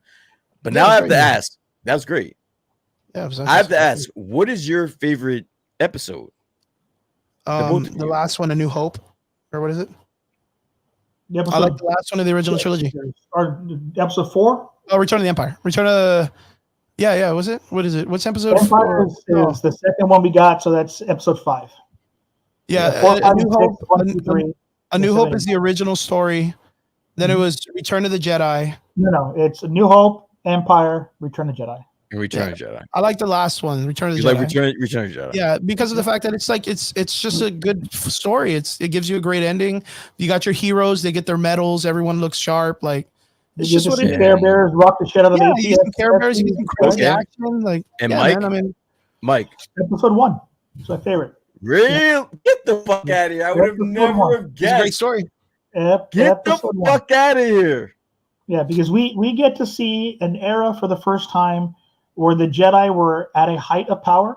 We get to see them be these negotiators and counselors and things that we'd only read about in the comics. It was the Taco Bell cups. It was the Taco Bell cups that got you, bro. You're just I had those damn droid Taco Bell cups. Yeah, but no, episode 1 for me. That's funny. Really cemented that Star Wars could be something for me. Because Star Wars 4, 5, and 6 were my cousins' Star Wars. Yeah, they were older than us. And they were older for you too, Chris. You say you're talking like you're older than us. We're all I'm only like a couple years older than you guys. But the thing is like I said, like when I was like 5 or 6, you guys were like 2 or 3. And so I was already watching the Star Wars movies, and there was no prequels during that time. So I just instantly was shot into, and my parents, their first date was Star Wars, like Star Wars 1. But So you have like to that's also been a format in our family the whole time. we didn't get the prequels until we were fucking teens, so we had the years. I had already watched the OG The original ones. trilogy by the time the fucking prequels came out, and it was Yeah. cool. Like it was cool, but it was old for us. Well, the other It thing was about cool me for us. is We that got I'm like a big the fan of new the age adventure shit. format. I'm a big fan of the adventure format. Like the old school, like the way the Goonies was made, you know, the fucking Monster Squad, you know, I was Indiana Jones, anything that, those guys were making at that time when it makes came sense to why film. Return of the Jedi is your Star Yeah, Wars. and you already feel it when you watch the old school movies. They have the corniness of like those Indiana Jones when someone's about to do something, they do a corny one-liner, and you kick a dude in the nuts, and the guys, all the stunt guys are running around slipping, and you get stormtroopers that are like falling over themselves. Like it's very just like wacky entertainment. And it kind of comes to fruition at the end that, of course, you got your Han Solo, that's like your swashbuckling pirate. You got your Luke Skywalker, that's your like Superman, Clark Kent character. You got your Leia, that's like your Daisy Ridley, or like your main character of a movie, just going out there and being a badass female. Like that's what I like. The reason why I wasn't sold too much on the prequels after was that it was very political. Like it had a lot of political nature to it, which was like very more serious. Like I said, it grew with the fan base bigger. And I thought it was great because the action was even better because George Lucas, since he really wasn't the director anymore, they allowed like the swinging craziness. They bring Ray Parks, who's a Wushu national champion. I had already known him for Mortal Kombat, the movies. So like I already knew who this guy was. Like I was waiting for like the crazy flips and the Jet Li-esque like movements and stuff. I was waiting for that stuff, and it didn't hold back on the delivery. Like it was just more serious toned than the way the original films were. That's what I saw as a kid. I'm telling you right now. Like I know Brian's making faces. I was so invested into episode 1. I had the shirts. I had Episode one, you got Ray Park in a dual fucking lightsaber in a fucking fight with two fucking badass fucking Jedi. Plus Duel of Fates, the song. That is better than anything that the OG fucking prequels ever did. I'm sorry. I'm drunk now. There's a scene in episode 1 that it's a throwaway scene. It's really a nothing, but Ray Park does it, and it was so powerful for me watching it as a Sith fighting two Jedi. He's standing there with Qui-Gon and Obi-Wan, and he just points at the floor, picks up a piece of debris, and jumps at the fucking door to open the door. Yeah. And then walks through. Yeah. That was badass, bro. That was so badass. That was Bane walking out of the shadows with his arms open at Batman, dude. That was like, what's up, bitches? Yeah. Like, what's up, man? Yeah. Come through. That was the line in the sand movement. Like, I ain't gonna lie, the action scene, I'm telling you, like that to me was the most amazing thing, is to see Star Wars grow to that type of an action film.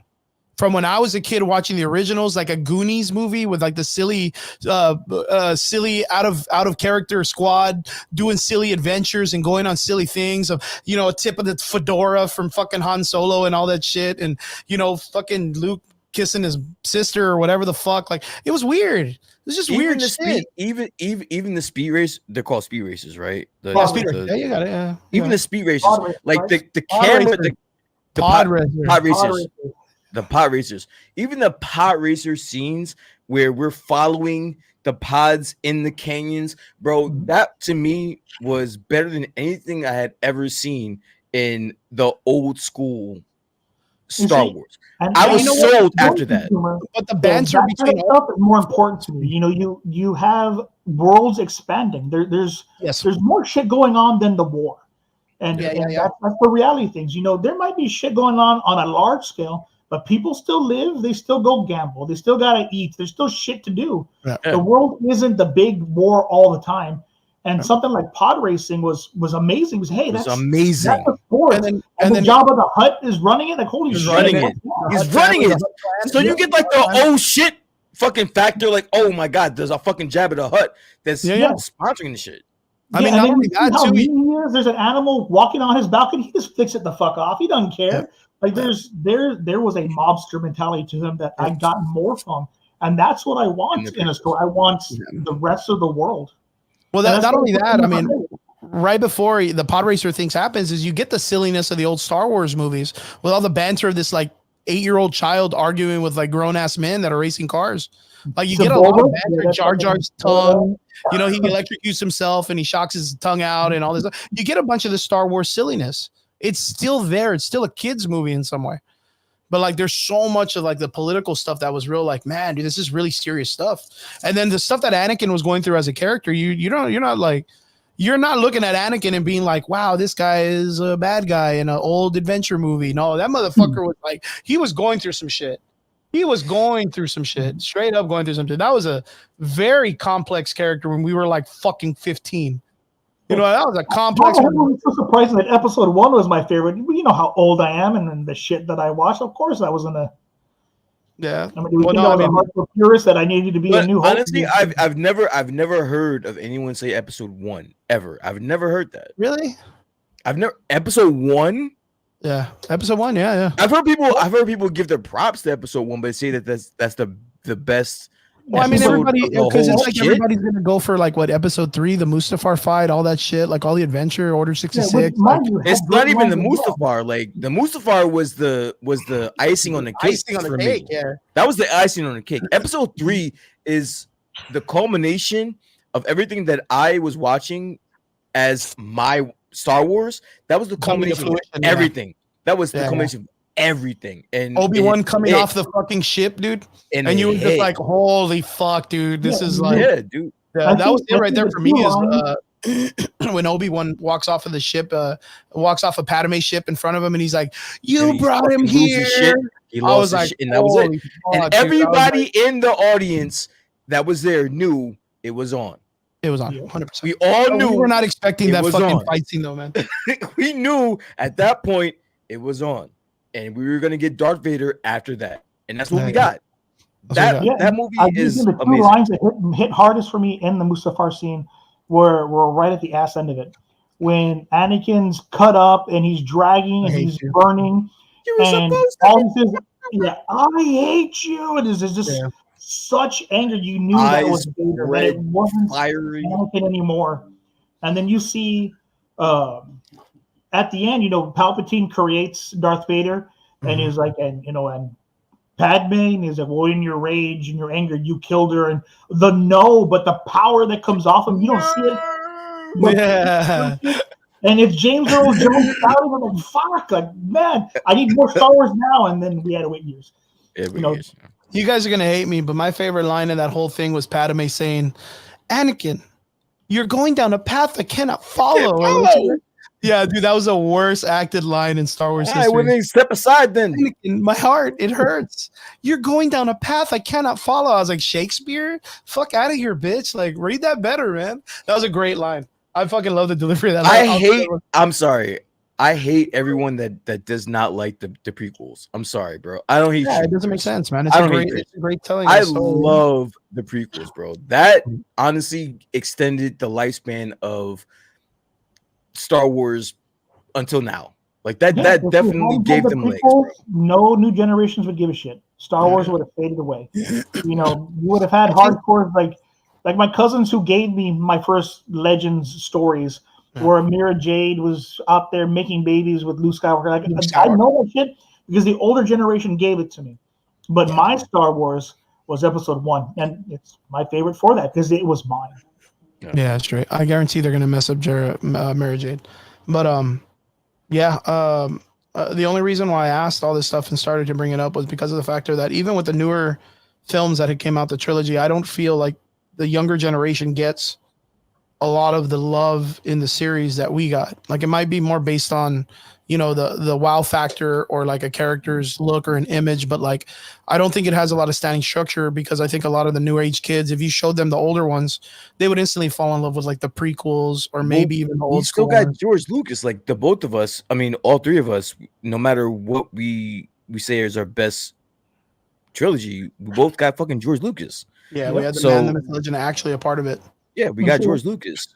And I think that's, you know, adding on to what Brian said, that we still got George Lucas. I think that's our responsibility as Star Wars fans, not to shit on the new things, but to tell the new generations, hey, you got some cool stuff, but it came from this. Sit down and watch it with me, and let me tell you why this one is important to me. A great example is Netflix released a cartoon called Ultraman Rising, and I'm a huge kaiju nerd, yeah. And I told my son Joshua, look, Daddy wants you to sit down so you can understand why Daddy likes Ultraman. And he sat with me, and it was a cool reimagining of the entire series. And he's like, Daddy, I get it. You like Ultraman because he's good. He's a good person. And I was like, yeah, baby, that's why it's important to me. This Ultraman is your Ultraman. He's not where I started, but you understand why it's important to me. And I think as Star Wars fans, to end the toxicity shit, we need to go that route. Let people know that this is yours and you love it. But let me show you why I love mine, and build from that. See that poster? I think it's super important, man. That's really, really important. You guys see that poster right there, yo? You guys see that? Episode 3? Mm-hmm. Yeah, I have mine over there, That's dude. It. Look, bro, I'm not even lying, man. I'll fucking Episode 3, bro. Look, right up there. I can't even fucking name it, but episode 2. Yeah. You all have heard me talk nonstop about how awesome Qui-Gon Jinn is. So literally, yo, Qui-Gon Jinn is a fucking. I'm not gonna do this to you tonight, but I don't like that man. I don't like him. Literally, I have been fighting the urge all night to not fight with you about Qui-Gon Jinn all night. I just want you to know that. I've been fighting the urge all night. But that's why we get along, Brian, because we will fight on some shit, but we stand together on others. I've been fighting literally in my hallway. I have a poster of Queen Padme. I have Padme out there, so Queen Amidala and shit. That's dope.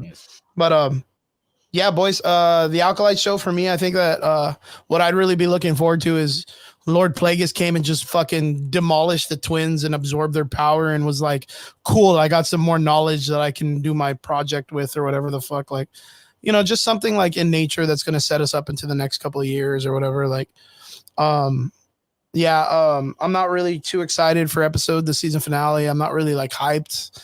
The twins, I lost interest in a while back. I'm only interested in how they play a factor in the faction of how they're going to make Anakin later, because that's the idea of the whole thing is like, these are all the precursors to Anakin, which I don't mind them getting into, because it's like, you need to make a bunch of duds before you get the perfect one. But like, I think they wrote their stories really bad. So if they wipe out the two and then you still can keep the Stranger, I think the Stranger has some potential, but it just sucks because we've never heard of him across the board. It would have been cool if we had some type of like knowledge of him, like in another historical part in history for this or something. It was made directly for this, but at least we got something cool out of it. You know what I mean? Like that's pretty dope. Not a bad character. Want to see where they go with him. Are we going to get him as the apprentice to Plagueis?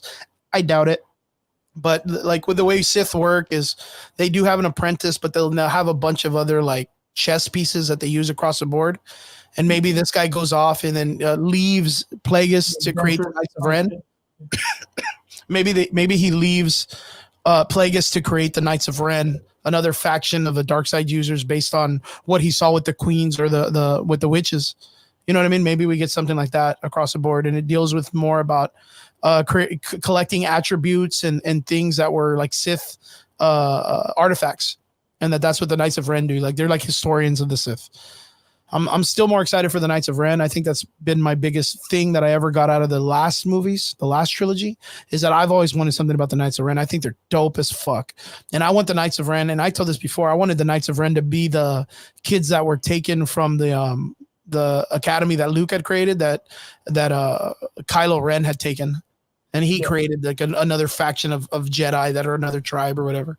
But Mike, such a pleasure to have you back on the show, man, and that your health is getting better.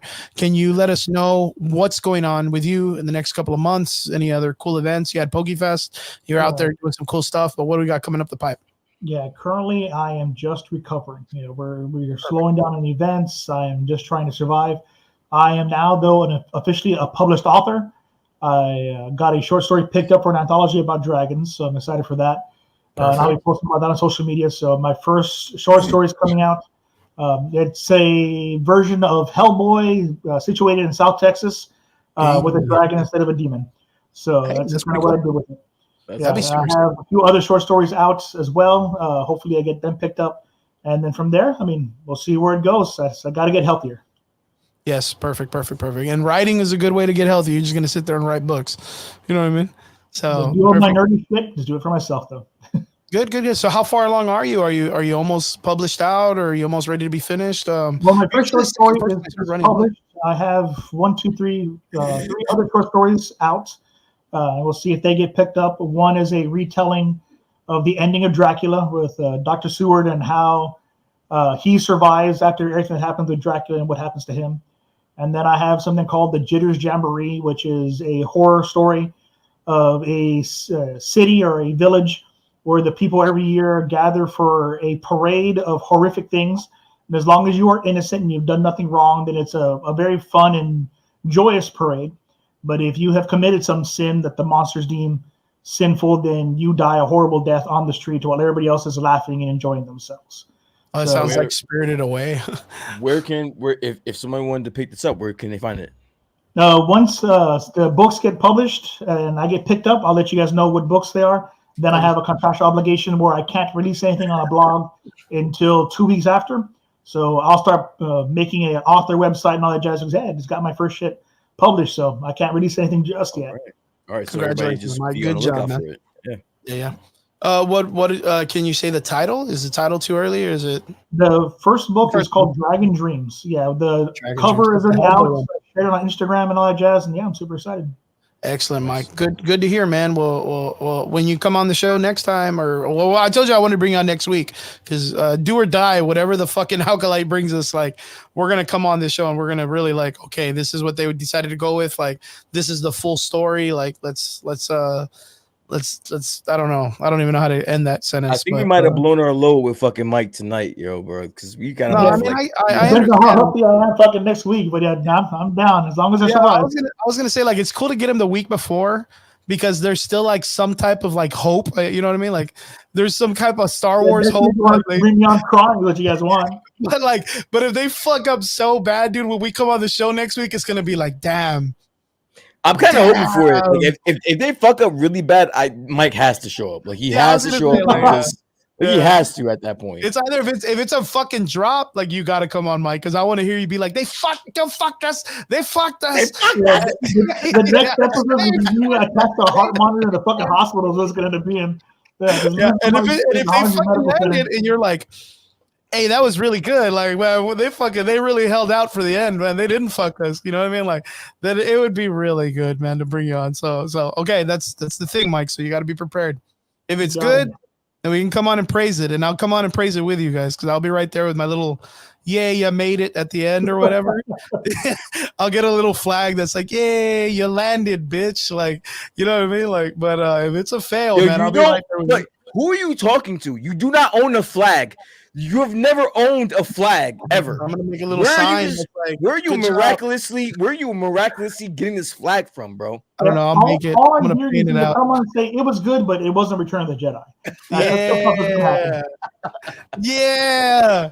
No, that was good, Mike. I want to say thank you so much, man. I appreciate you, and tell your wife thank you for letting you stay on with the boys longer than normal.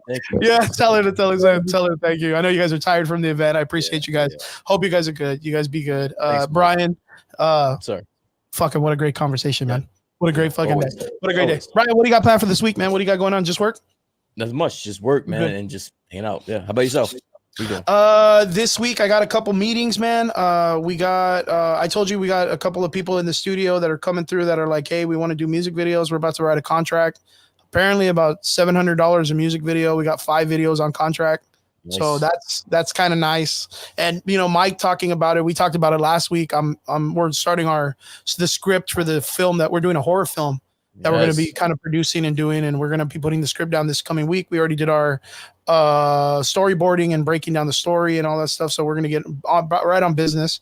And yeah, man, really excited. 2 weeks out, my fighters are almost ready, so they got just the weight cutting and just recapping strategy on getting ready for the next 2 weeks. They got a fight coming up. We're looking at July 27th at South Padre Island, Texas League. Eddie Flores and Drew, my boy Gonzalez, are going to be fighting. I'm super excited. And yeah, man, we're going to bring the smoke. That's what we do. We're going to fuck some people up. That's just what it is. We're going to bring some hood shit.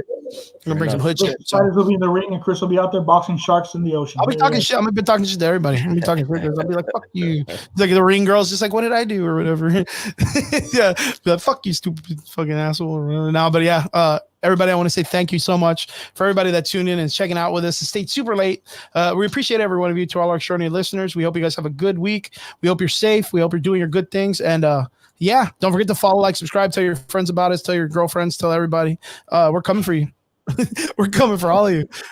Enjoy the podcast. Thank you guys so much. We'll see you guys later. Peace. Peace.